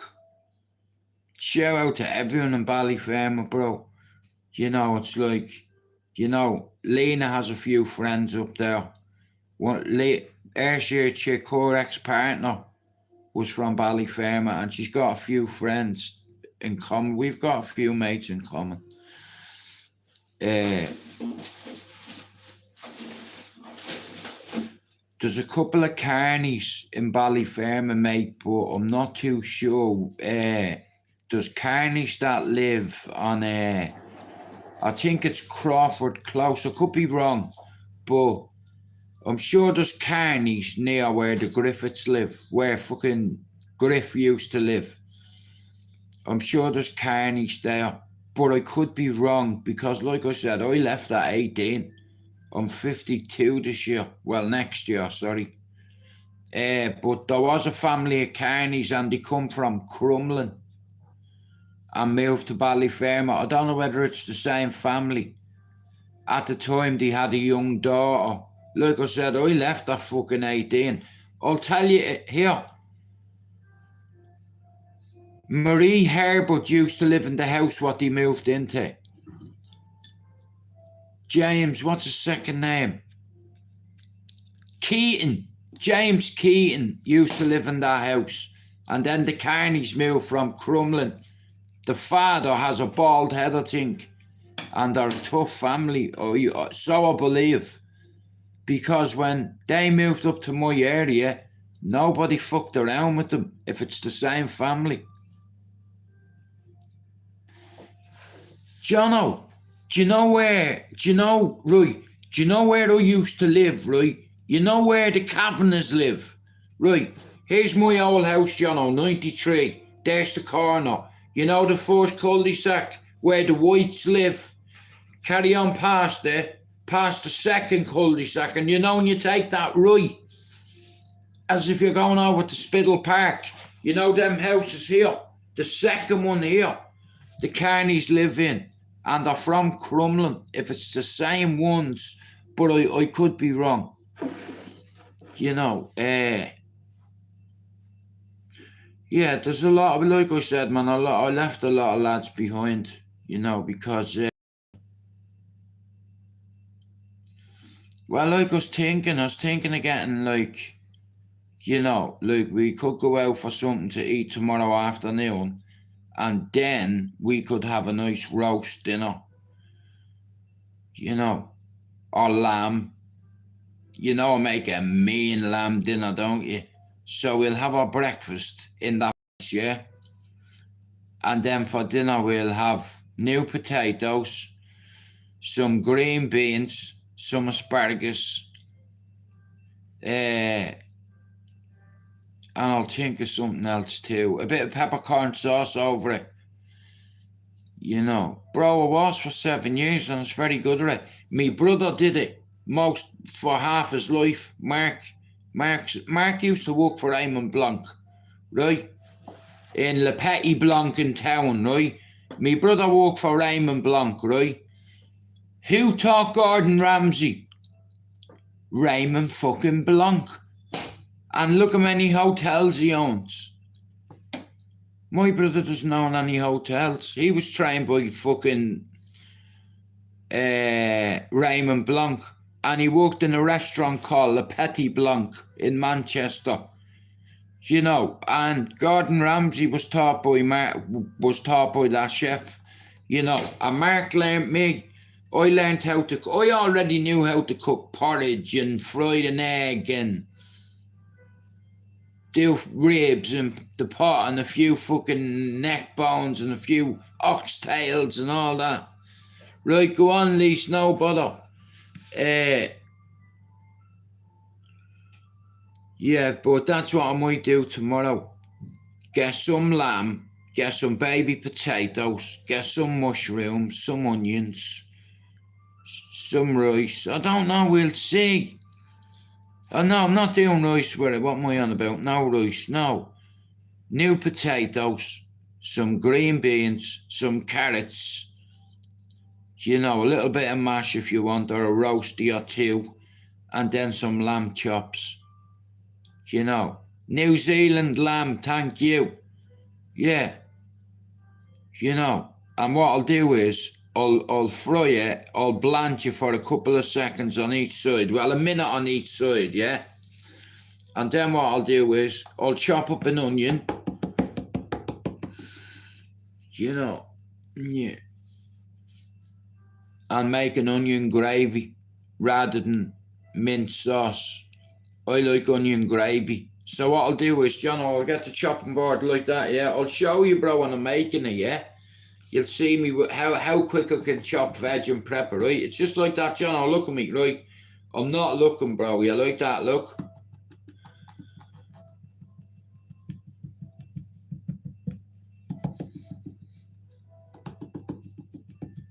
Simple. Chopping board.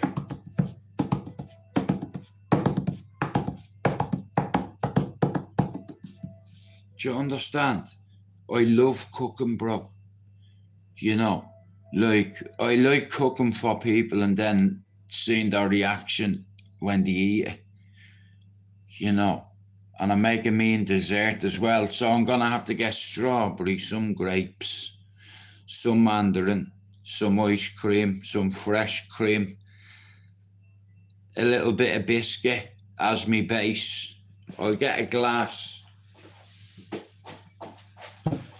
like this, yeah. I'll get a glass like this. I'll get a couple of digestive biscuits and break them up as a base. Then I'll put them in this to about here, yeah. And then I'll put a colour on top of that. You know, that sauce, right? And then I'll put a bit of fresh cream, a bit of ice cream, another little bit of biscuit, a layer of strawberries,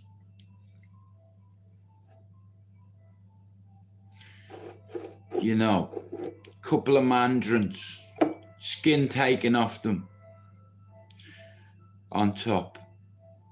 It's like another bit of ice cream, a bit of fresh cream, a bit of that sauce that you sprinkle all over it, more strawberries, couple more mandarins, layer of grapes, the whole lot. Like, I mean, suffocate the strawberry and grape, and then fresh cream, a little sprinkle, and then the one out of the can, and then a load of hundreds and thousands.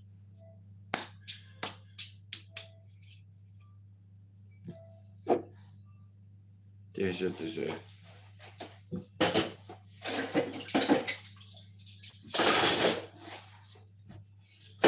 But now, like I said, I haven't had a lamb dinner in ages. Lucan, I used to date somebody from Lucan. Her name was Pearl.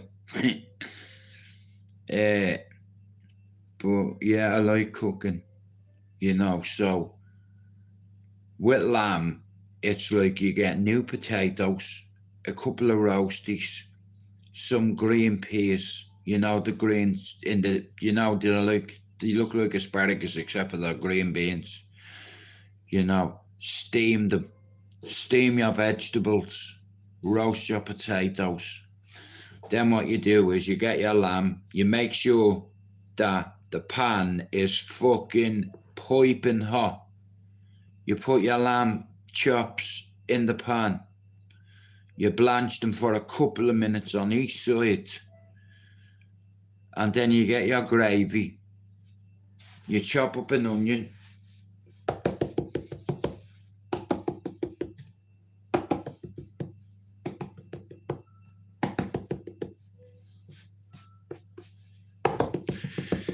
That way. And just like, I bang it into the gravy. And then what I do then is I pour it on top of the lamb all the way around it. Loads of gravy, loads of onions, and a few mushrooms. And then you let the gravy do the hard work. The gravy cooks the lamb. I'm not a big lamb, lamb, or fucking mint, whatever it's called. Lamb, that mint sauce, I'm not a big fan of it. I'd sooner onion gravy with lamb.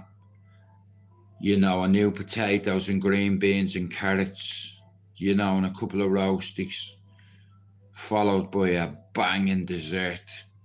You know, I like strawberries, so I'm probably going to treat myself tomorrow and get myself an extra punnet of strawberries. What? Push the boat out, you know. I like strawberries, you know, especially when you're watching a movie, you know what I mean? Feed me, baby. You can fucking feed me ice cream while we're watching TV and I'll feed you back, right? Nah, I didn't think I'd be tomorrow night probably having a dessert up at Lisa's, you know what I mean? It's like, but fuck it, you know.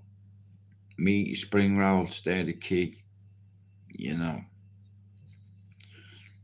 They could be an aphrodisiac for all I know. Maybe she just spiked me. No, I'm joking. But lamb, like I said, right, so I've watched my brother cook, yeah, Air Mark, right? And when I used to be a chef, I worked in this place, okay? Jono, I worked in a place called Kachina up in Reddish, and basically Kachina translate the kitchen in Italian, right? And I started as a pot washer, bro, in this place, yeah? I was washing pots for about fucking 8 weeks, getting soaking every day in wellies on a big fucking apron, but I paid the bills, right? So one particular day, one of the lads out of the pastry section was sick and he didn't come in, and he needs somebody to do his to do his job, yeah. So they took me out of the fucking out of the kitchen and put me in a section. And bro, I tried. They showed me what to do. You know, I was helping an Italian chef called Marco, right? And basically, bro, he was running pasta through a machine, flattening her out and all, and making ravioli and making fucking linguine and making fucking all sorts of different pastas and stuff, yeah? So basically, my job was just to weigh out dough balls. Do you understand? So that's what I had to do. Any fucking idiot can do that. You know what I mean? It's like 500 grams. I had a big cup, a big container, yeah? Like this fucking cucumber, mate, and about that depth as well, yeah? With the biggest fucking ball of dough you've ever seen in your life. So I had to get a load of it into a big container, put the container on the table in front of me, right? And I had a weighing scale here. So I just had to cut out pieces of dough and weigh them at 500 grams and then roll them, you know what I mean, with both hands, yeah? And then place them on a tray. Do you understand? And then they go in the oven, okay? So that's all I had to do. Like that day, I was weighing out dough. So I was like, yeah, we've been here before. So, like I said, I had it was like a big pot, a massive one like that, yeah. And they used to do the dough in this big machine. I had a big fuck off paddle like that, yeah. The paddle was about that width, yeah. And he used to fucking, you know, oh shit. My thing's about to die. That's not good. Oh, come on, you fuck.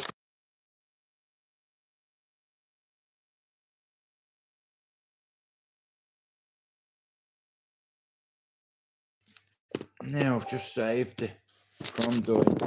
Yeah, so basically that was my job. I had to weigh out dough balls, yeah. And it was very easy, you know, so the kid didn't come in the next day, so I was put in a station, right? And I was doing the exact same thing. When the dough was made, I'd wheel this big, a massive fucking big steel fucking pot, right? And all I'd have to do was grab a lump, you know, and I had a scraper, you know, a scraper for the wall. I had one of them, yeah. And all you do is grab a bit of dough, bang, you know, 500 gram, and then just roll them. So what I used to do was weigh 2 at a time, and then I'd roll the pair of them, yeah, into a perfect circle and bang them on a tray. And I'd have to put like 50 on this tray and then put them in a big rack and then start all over again. And when the rack is full, you push it into the oven. And I didn't know how to use the oven at the time, so he showed me how to use the oven. He showed me a couple of times, in fact, how to use it, and I learned how to use it. So this guy, when he come back in, it's like they moved him into another section. I was kept in a section because any fucking idiot can weigh out shit, right? I was like, this is not a problem to me. This is easy, weighing shit out here. I may as well be at home, you know. Instead of making dough balls, I would have been making proper dough balls, you know, dough balls turn into snowballs, you know, but it paid the bills, man, and I loved it, you know. Proper chilled, music on, everybody getting along. I'm working in a pastry section, I'm eating cake all day, you know, I'm in heaven. Do you understand? I'm in a pastry section. And this geezer, hey, Jono, right, wait, Lena, wait till you hear this, right? At least wait till you hear this, right? This geezer ordered a cake for his son, right? Yeah, and the cake was Wembley Stadium, right? He made a cake, yeah, and you want to see the fucking detail in this cake, yeah? And everybody seen it, and we were all like, wow, like, that's unreal. You know, the cunt, what he turned around and said, it's not big enough. I'm like, bro, the fucking thing's the size of a basin. How big do you want the cake? Do you understand? It's like that, like a fucking basin, a big Wembley Stadium. You know, but he paid for it. You know, but he ended up getting another one done. And he cut the cake in half so we could all have a bit. You know what I mean? I kept going in the fridge having handfuls of cake like that. Look, I'm wiping my mouth before I come out. You know, all the ingredients that was in the fridge in the storeroom, like, see the fresh cream, man. He'd say to me, Jude, can you go and wash that fucking, what's it called? That fucking machine to use it for everything. There was a big paddle in it, yeah, but you had to wash the bowl, and it was a big steel bowl on wheels, right? So this particular day, he said, Jude, can you bring that in and wash it? He gave me a few trays, and there was loads of different cake on it, and he's like, bro, just bin them. I'm like, I'm not binning them, mate, I'm fucking eating them. You know, I put them all on a separate little tray till I was going home, and I said, listen, chef, they were going to go in the bin. Do you mind if I take them? He said, nah, in fact, do you want a bit of this? You know, and it was a great job, because the food that I was eating there, I was eating steak, lobster, fucking every fucking second day. All of us were doing it because we got a contract with Iceland. You know, a multi-million-pound contract they got in order for us to hit our quota and stuff like that. Like, and then another day, I was in the pastry section and somebody didn't turn in to do the lobsters. So my boss showed me how to do it. Now listen, I can use a knife. I was a fucking butcher for 7 years in a slaughter hall. Do you understand? But because I could use a knife, it's like he said to me, Jude, this is simple. A pallet, it turned up at the storeroom at the back, right? And it'd have about 50 boxes of lobsters on the pallet, right? And another pallet behind her, right? So on the pallet, there was these polystyrene boxes, yeah? And in the polystyrene boxes, they have them ice-packed things on top, yeah? The lobster's claws have elastics on them, so they can't fucking you, right? So basically all you do is you grab a lobster, put it on the table, get your knife, and put it right behind the eyes, right there, and it severs the spinal cord. It's the most humane way to do them. Yeah, you've not missed much. But yeah, so I started doing that, and I was very good at it, you know, because I already had to having 7 years experience in an abattoir. And then when I was a kid, I worked in a fucking butcher's, paying spar, doing an apprenticeship. So I used them skills that I acquired when I was younger and when I worked in the abattoir. And like I said, this was easy, this job. All you had to do was grab a lobster, bang, into a bucket, bang, into a bucket, and repetitively. Do you understand? Like that. I wasn't even looking. Do you understand? Now, I had a chainmail glove on me just in case I missed. Do you understand? On my left hand, I had a chainmail, yeah? Not on my right hand. My right hand had me boning knife. All you do is that, bang, into a container, bang. A rhythm. Do you understand? You have to a bit of a rhythm, because you have 2,000 kilo of lobster, right? Each lobster weighs just under a kilo. So I had to go through 2,000 lobsters on a Friday morning to Friday afternoon. 2,000. That's like 20 bins, you know, with 100 in each fucking bin, mate. You know, and then after I do the lobster, I had to run them through a vacuum machine, you know, a big vacuum.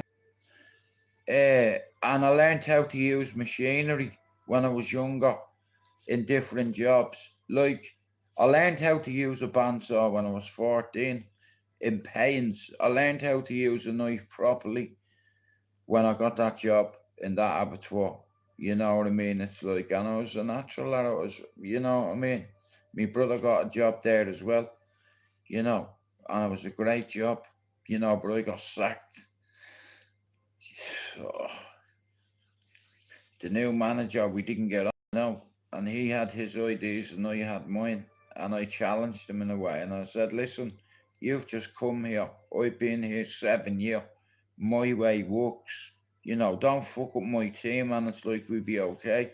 And there was like about 60 of us, you know. A prick interfered with production and he wanted to put his spin on the business, but it didn't work. You know, don't fuck them. If something's not broke, don't fix it. You know, we had a system in place that worked, and because I was younger than him, I insulted his ego, and yeah, so he wanted to do things different, and I didn't agree with him, so neither did me fist. It's like, well, you know, there's loads of tough lads in there, you know what I mean? And we all had a routine, and we all knew our job. And this fucker was having meetings telling us that we're not doing our job quick enough and we should be producing a bigger volume of pork. And I was like, listen, dickhead, you get on that line and see can you do and bone out shoulders and legs every fucking day, 2,200 pigs, you know, are getting slaughtered, and they're coming down a production line. 2 of them at a time, Jono, right? And there's a bandsaw here, and there's a bandsaw here. Bro, according to safety procedure, you're only supposed to do sheep at a time.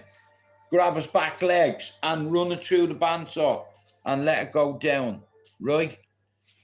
But we used to have 2 when I was on the line, bro. Not 1, 2, because there was 2 bandsaws, right, on this production line stuck here. These sheep or these pigs come down the production line, and I'd grab the left hind leg and the left hind leg and pull them through the bandsaw. And then there was this system in place where they go into certain trays, and I was like a joint train set above me head. The system they had. You lost emojis. Yeah, you look fresh.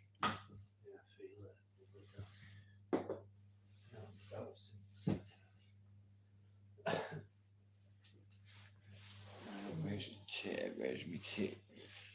Yeah, so Mark will be back tomorrow. That's good. Al, you're doing the heating, yeah? Yeah, bro, I'm sweet. Unless you're cold, leave it on. No, I'm good, bro. Right. Oh, gosh. Yeah.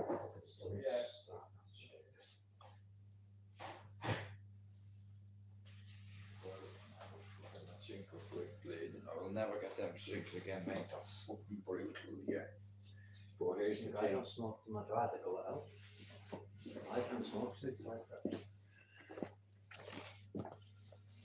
I think I was saving this one. It's like, but I'm gonna get a vape tomorrow. I got, like I said, it's like fucking. The last one I got, I let it spill in my pocket. Yeah, I let it fucking spill in my pocket, man.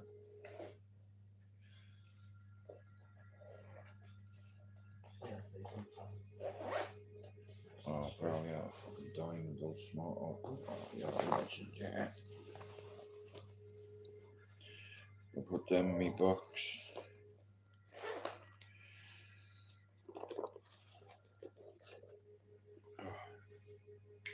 Right. Got myself a window cleaner a few days ago. A what? Window cleaner. A window cleaner. Oh right, it got you. Because I always pay the Holland on to clean all my bins every month when it comes on. He always like Jeff Washington and put stuff, smelly stuff in. Yeah. Because I like things to be clean, bro. I can't Yeah. deal with that flies all over when I put Yeah. shit. It's nasty. I'd rather pay the money. But then Jenny's window cleaner was round the other day, and I said to him, I goes, bro, I said, don't suppose you cover resin as well. He goes, I'm part of resin. I said, with my post. He went, yeah.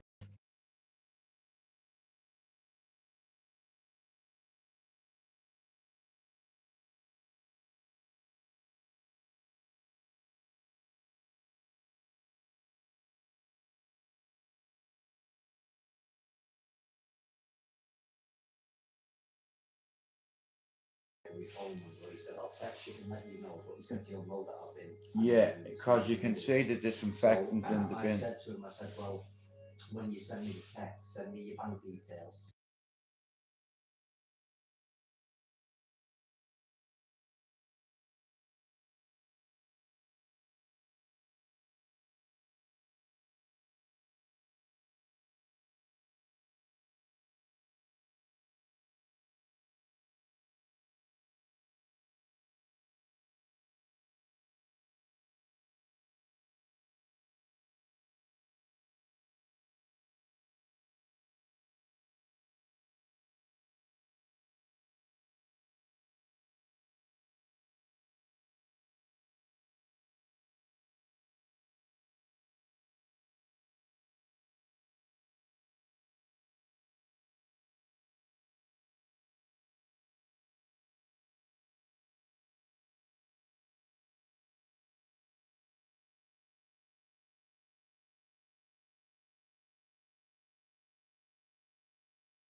£7. Yeah. I'd rather do that. Well, it's a good little business he has because, like I said, he does leave when the bins are done. He always leaves a little bit of disinfectant in the bottom of it. You know what I mean? It's Alan that does my bins, and it's another guy that does my bins. Yeah. But I'm not asked, I'll pay it. Right, bro. I'm gonna go out and have a. That's what I'm going to do. I'm only going to stay for about 15 20 minutes. Yeah. So I'm only going to shoot. Because I told Jenny, like, when I get back, and we've already got the kids, and like, you get in the back and just make it a long one, you know how to stop. She's not stopped roasting since half 7 this morning. You what? She's not stopped since half 7 this morning, like, literally, not stopped out.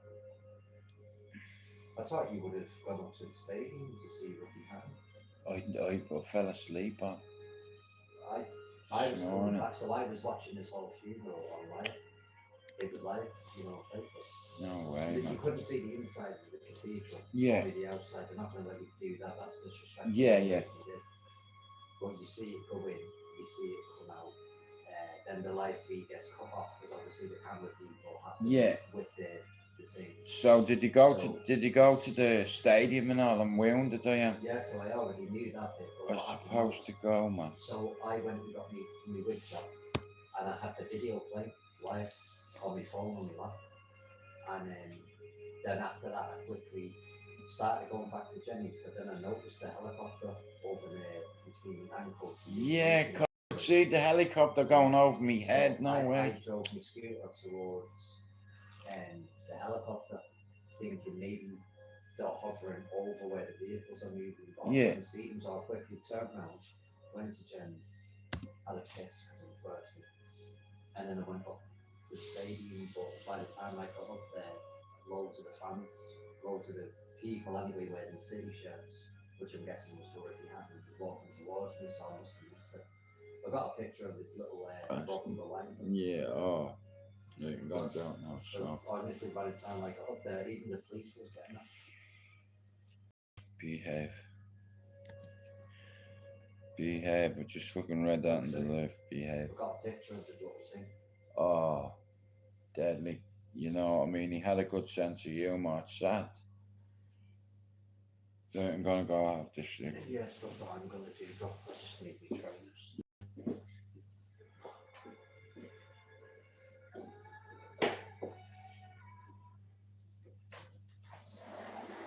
Cordless circular saw testable. Easy to use, reliable, powerful. Like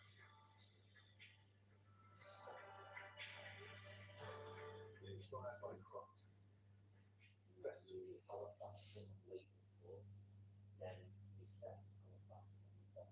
So have you got a lot of like your absolute very high price tag here now?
We'll research it before we go. Yeah.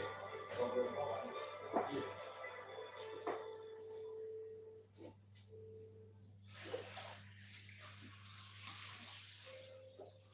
Yeah, I was like, before you get back, I was like, I'll get the floor done out of the way and that, like, so the floor looks, cause on the way out this morning, I spilled a little bit of tea and I was sitting here and I could see where I was at that wiping it, but it still left the stain. So I was like, right, fuck this, I'm just gonna mop the floor and let it dry and, Yeah, like I said, you know. they'll be back tomorrow anyway, so I'll be back here. Let Dave get settled back in Yeah. with Jenny and the kids and that. And then fucking His teeth look nice, call it. What's it on Sunday?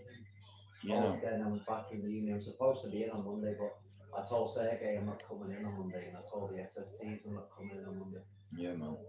Uh, How long have you got left in the degree? 2 years?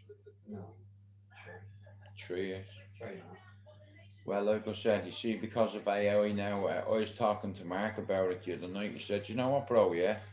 I can go on this app, yeah, and I can build a building myself.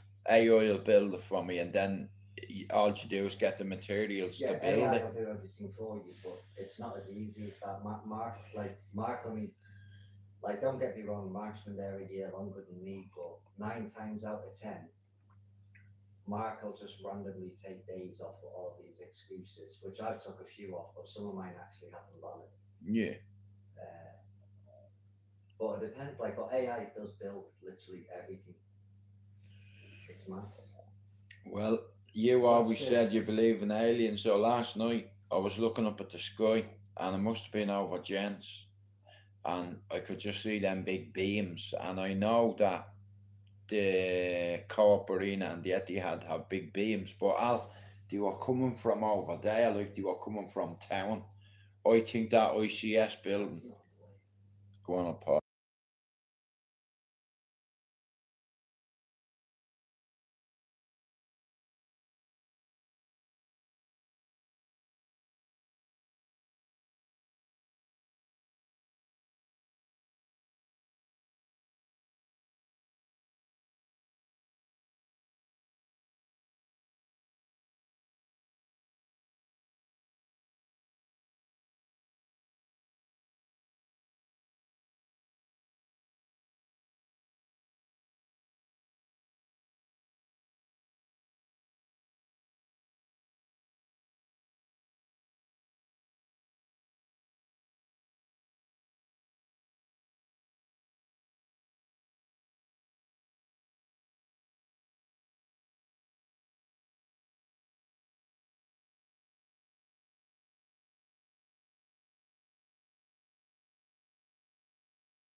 Go He on. went to a takeaway before the test, Right.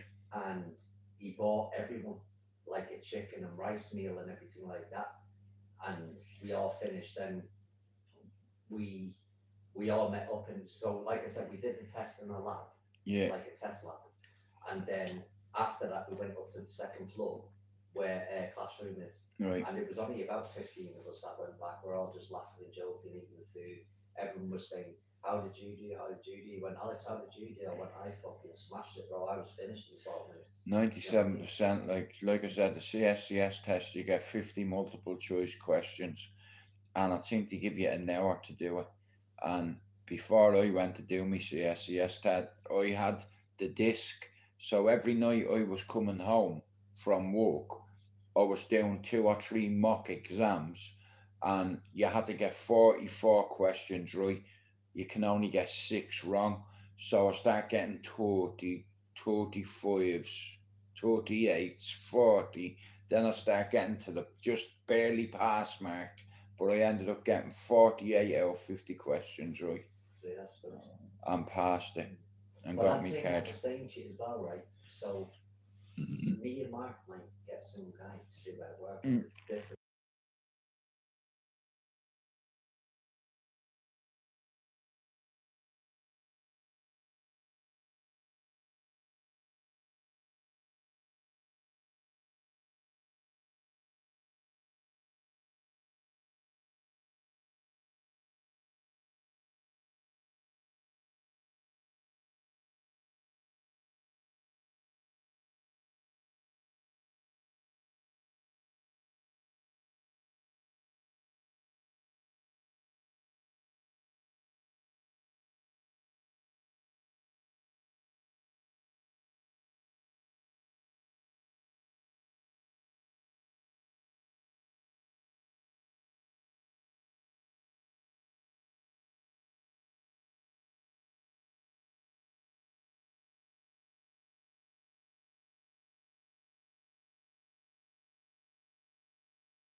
You know, he's a proper nice guy. He helps you in any way he can. But just because you get stuff done for you from the module that you submit, you still have to know. Yeah. Because you are going to get a lecturer like Mark will come back now because he's had all these months off. Now he might have a lecturer he's never had before. Right. And his one could end up being Sergey. Yeah. My lecturer. Got so it. Mark's just walking class. Yeah. And the thing is, Mark used to leave. 9 times out of 10, Mark would go into class, right? And Mark would only stay an hour. Yeah. And he'd be gone. Yeah. You know what I mean? Where does you stay hours? No, so before this rule come out, I used to stay till the end all the time. Even the other night, bro, Wednesday, I didn't leave until 9:10. My class ends at 9. Yeah. I stayed. Yeah. But the point is, right, GBS, the actual school that makes the rules, what they've done is now, is that usually once the class starts, the lecturer does the registration. Right. So he marks it as attended. Yeah. And that's why a lot of people get off after the first break, but he doesn't now. You have to go for your first break. So that's after nearly an hour of being in class. Then when you come back. Do you want another brew? I'll have one more quick one. Yeah, hang on, bro. One sec, people. 1 minute. Attended. Yeah. But it's only after your second break that you get marked as fully attended. Okay. So if Mark even goes in for an hour, you know, and then decides to go home. Yeah. He's going to be marked as absent. Even though he turned up for an hour, he's marked as absent because he didn't stay for a full class. Yeah. No. Fucking tea, motherfucker. Anyway, sorry guys, I wasn't ignoring you, I was just having a conversation with my brother. Where's your cup, Al? Oh, it's here, I got it.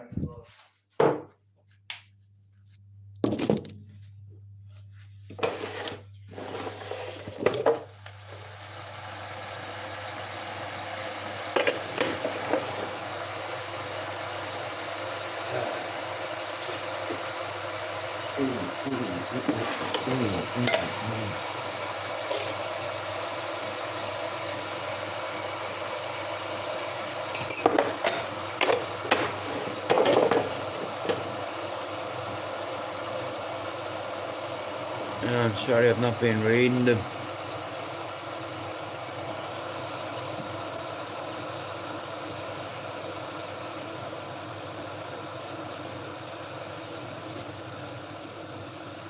Sorry I've not been reading the chat, people. Like I said, when my family's here, sometimes I have to mute yous. One more sleep. Oh, bless you. Well, like I said, tomorrow we'll get something in that place I said and go into that shop and get some meat, some potato, some carrots, some green beans. I know you don't like them, but I do.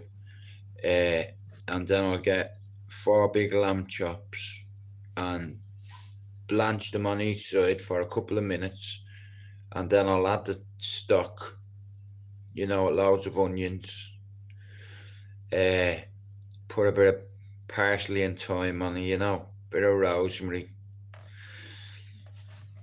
yeah, you know, and then dessert, you know, I'm looking forward to dessert. Me, I like ice cream and strawberries, and I haven't had a good dessert like a, you know, a proper one like that, you know. So basically, right, it'll cost about £9 for the ingredients, right?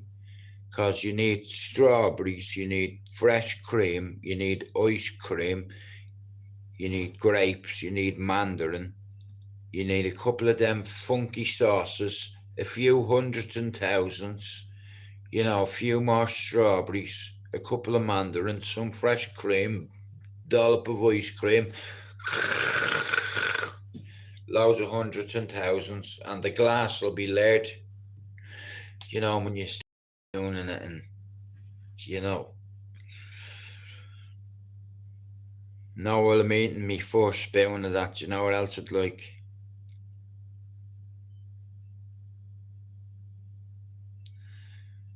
No, I might have our breakfast tomorrow and cook us a meal in the evening. Let's see how it goes.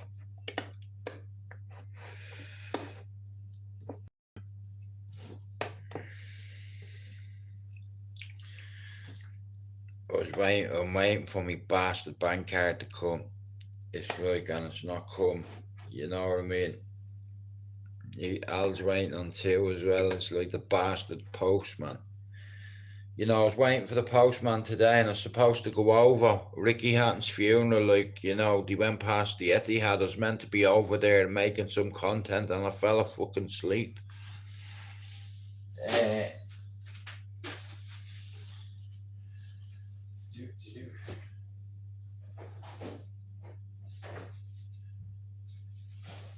Nah, like I said, Manchester loved Ricky Hatton, you know. I'm gutted I missed it. It's like, but I'll watch it on YouTube in a little bit, you know what I mean? Because, like, everybody loved him in this city, you know what I mean? It's like he's a legend in this city. He put Manchester on the map for boxing, you know what I mean? But I truly believe the way he used to fluctuate in his weight up and down, I believe that had a major impact on him when he got older, you know. Like, you know, blowing weight up and down.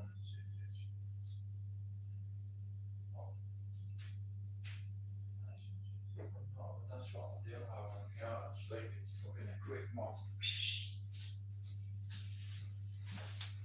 You know, quick mop. Because that's what I was thinking. I was like, right, I'll be up soon, so I'm just gonna get this done and fucking. It's like, because I was sat here and look. I was sat here and I'm looking towards the door where I could see staying. See where the kitchen light beams there. I could see where it was at the weeping, and I was like, I'm gonna go over this floor, man, because it's like that. I can see that there's no point in weeping with clean cloth, because it's just like a big stain. You know, it's like on the table as well. That means I'll give that a polishing a little bit.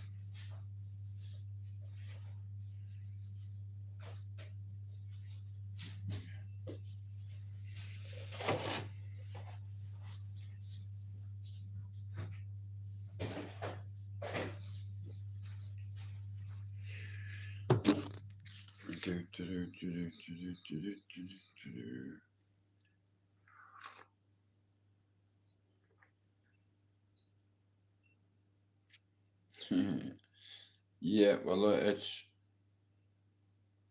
yeah, me too, bro. But shit happens, Jono, you know. It's forgot. Loads of people take my side, you know. But like I said, I think it's like 23 days now. So it's like, I needed time to fucking think, you know. Yeah, for ages ago, he probably called you a bowsy or a bollocks.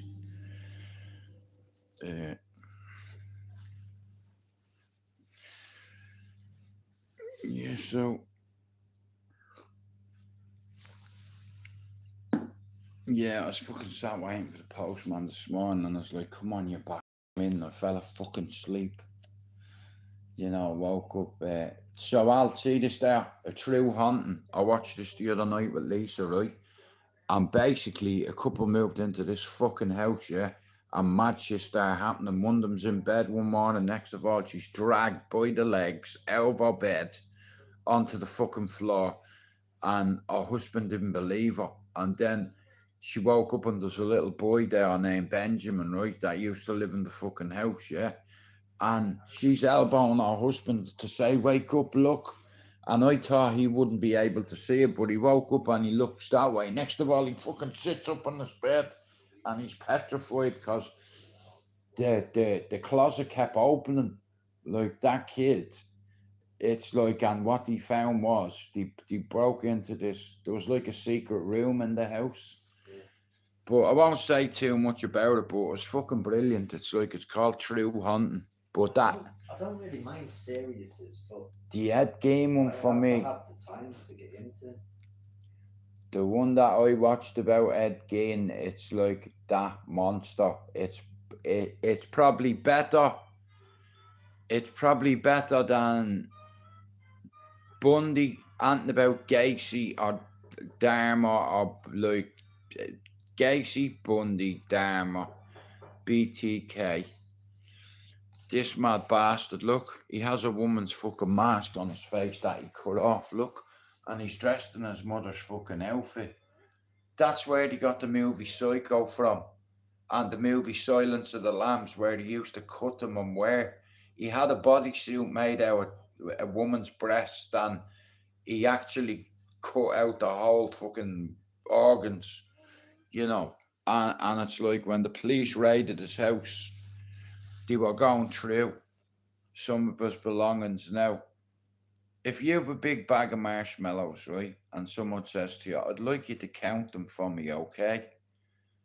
It's saying 200 in the bag, 1,000 grams of marshmallows being 200 or whatever, right? And you're counting the marshmallows and you count 200, right? Marshmallows are a code word for noses. The police counted 200 individual noses. So that means he's killed over 200 people. They found women's breasts where he was at the cutting off their bleeding nipple and all, and he stored them in a jar. Now, if you watch Silence of the Lambs, Buffalo Bill was a serial killer, right? And this other geezer, he was a transgender. It's like, but he was like struggling with it. And he ended up making a bodysuit and wore it. And it used to give him some kind of sexual gratification. And it's like serial killer profiling started with Ed Gein. After Ed Gein, after discovered what he discovered on his property, being over 200 people he killed, what he used to do was, if you go around killing everyone in the town, someone's going to come asking questions. But if you go to the cemetery at 2 o'clock at night on your own and you're digging people up and taking them home and doing fucking mad shit with the bodies, that's where they got psychological profiling from. That's why the FBI created this task force specifically for serial killers like Ed Gein, John Wayne Gacy, Ted Bundy, you know, Jeffrey Dahmer, Robert Ramirez, BTK, Bind, Torture, Kill. That's what it stood for. The Green River Killer. You know, he killed 49 women. Nah, Jono's good. He's obviously he's going to take my side because we're from the same area back home. But yeah, like I said, that's one of the most disturbing things I've ever watched. Now, I've watched a lot of horror movies with my brothers, okay, over time.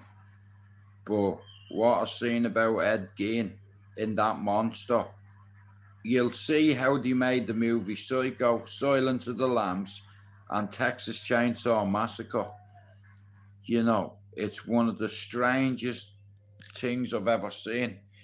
He was having hallucinations and delusions, and he could see he had this thing. He watched. Okay, so do you reckon he watched and looked at a lot of images of war and what war does to people, and what he used to look at these horrific photographs where people had limbs blown off and bits of their face and their jaw, and he said that he got off on that.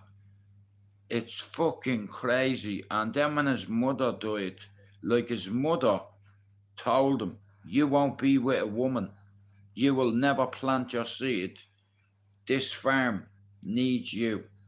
You know, you can't become a father. In fact, you won't even be with a woman. You know, so he listened to his mother a lot, and that's where they got Psycho from with Norman Bates. You know, like, Ed Gein's mother was dead in a rocking chair, and he used to go in and say hello to her, and hello mother, I'm just going out, it'll be a few hours, like, proper. When it comes to Psychopath, this geezer wins the Oscar for it. Like, I think he's the biggest serial killer in the history of America. You know, do you reckon he killed over, look, if you find 200 noses in a jar, that means 200 people has lost a nose, right? So the probability of them being dead is probably 100%. But when they searched his house, they found a lot of strange things. They found furniture that he'd made out of people's skin. This is how they made Silence of the Lambs. Because Buffalo Bill, or the other geezer, it's like he used to kidnap people and skin them. And it all come from Ed Gein, because when the police raided his house, like, can you imagine being a policeman and finding body parts everywhere, ears, noses, fucking you name it, you know. And it's like, there was a policeman that worked in the town and his mum went missing. So the copper ran over to the barn and he seen his mother hung up. Okay, right, you know that part in Silence of the Lambs where the copper comes and gives Hannibal Lecter a meal and he gets out of the handcuffs and handcuffs the geezer, yeah? Next of all, a few minutes later, my man's hung up like a bat over the cage. His body stretched out, his skin stretched out, yeah? And then the lobby staff noticed there's somebody on the 5th floor. Now, the only person on the 5th floor is 2 police and 1 psychopath who's in a cage. So he managed to get out of that cage, get out of the building. He cut your man's face off, yeah, and put it on his own, okay? And what he did was he fucked the body in the lift, you know, and I think he shot him, so the fellow was bleeding. So when the coppers were in the lift with Hannibal Lecter, it's like they had a white sheet over him, right? Next of all, they noticed drops of blood coming from the hatch, okay? So the coppers like that, look.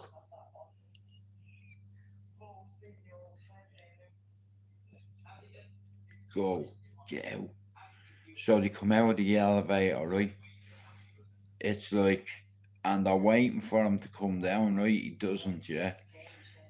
He ended up cutting this policeman's face off and putting it on his own.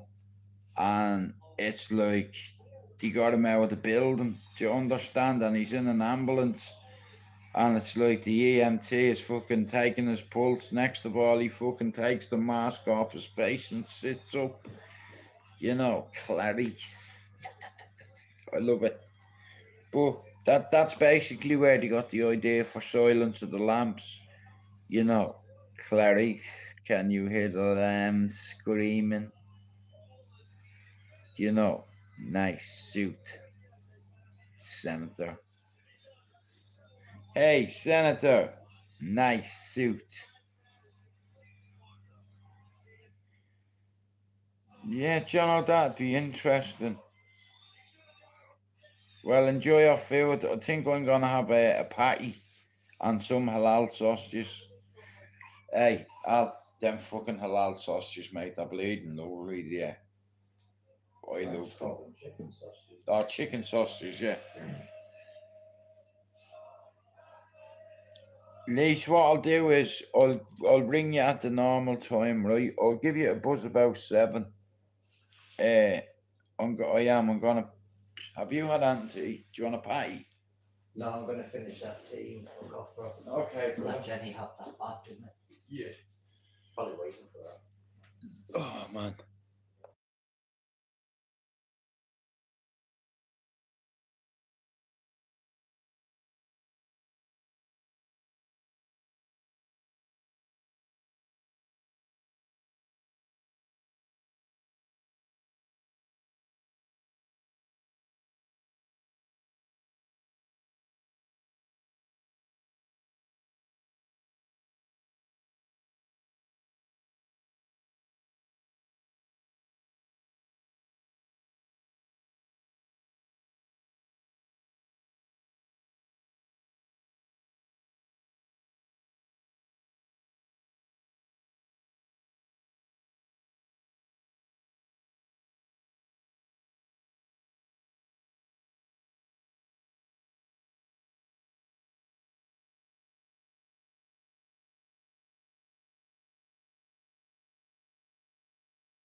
Bed and it doesn't bother me arse watching. But yeah, bro, that. Yeah, no bother, bro. Yeah, at least that's grand. Yeah, so I have a fight to see, watch a bit of telly. Yeah, that's what I'm going to do, bro. Yeah, man. Hopefully, your father return. I can't see why not, bro. It's been a good few days. Yeah, man. Sure. I wonder who's playing at the Etihad tonight. Oh, I don't know. I think Arsenal's playing against it. Okay. So, I hold break.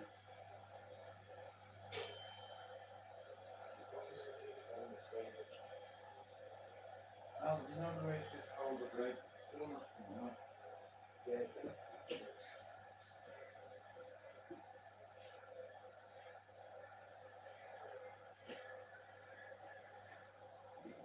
No, I was thinking if you could run it on straight, it's short. Yeah, it's fucking throwing it up the box. I'm saying it should be up there and going back. It's what I'm saying, I don't understand.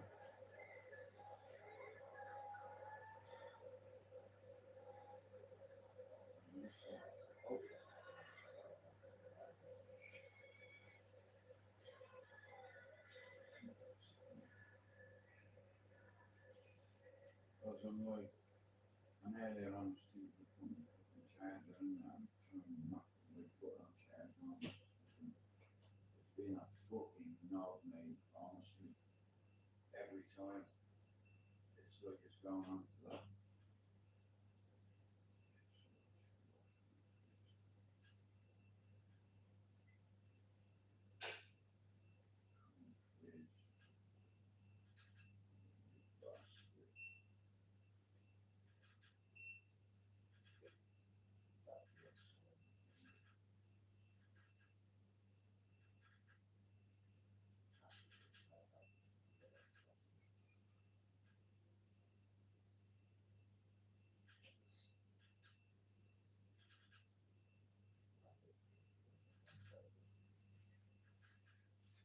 Fucking bastard, that's what it is.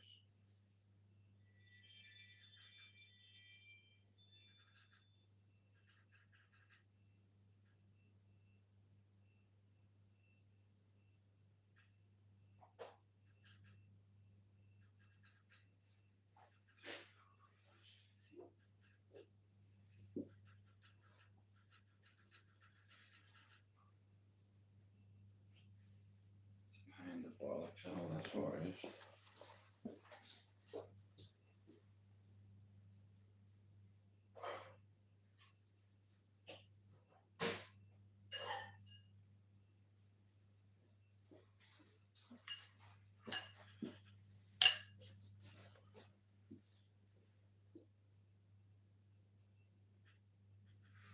Bastard thing. Yes. What?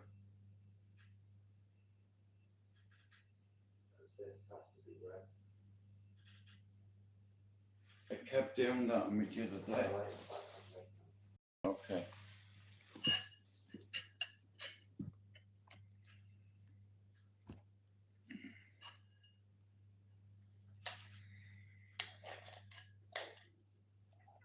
Some Jamaican patty, but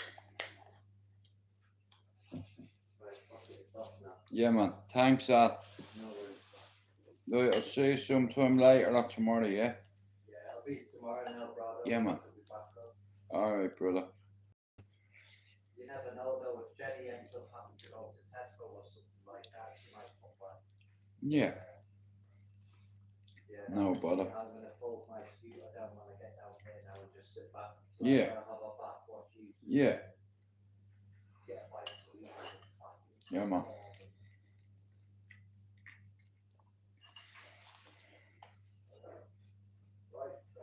Yeah, I'll see it.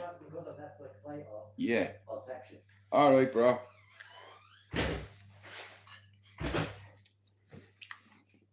Sorry about that, guys. My little brother has just been here. Yeah.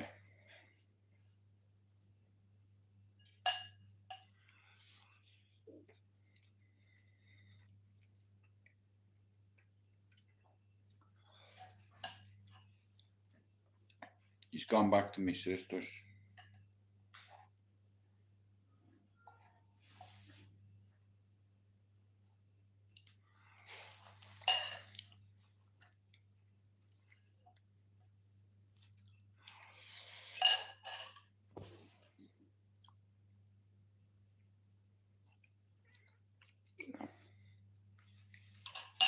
The two of them are doing degrees at the minute, John. They're both going to university, you know, they want to change their life. And construction management, like, you know what I mean? Building buildings and all that kind of shit, you know what I mean?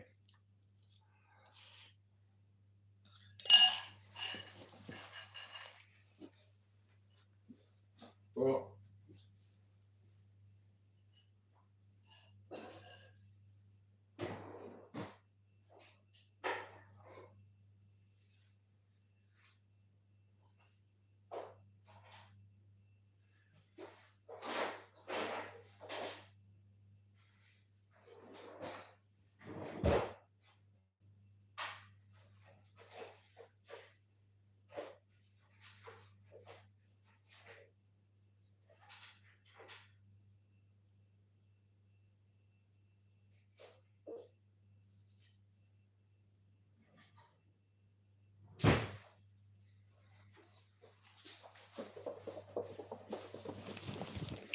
right, I'm gonna fuck off for a little bit, yeah, and let me food digest, but I'll be back on later on, so thanks for coming in. I'm sorry I ignored you there, but like I said, my brother was there, so yeah, I'll be back on later on. So shout out to everybody, yeah, thanks for coming in, and I'll talk to you soon, right, we out.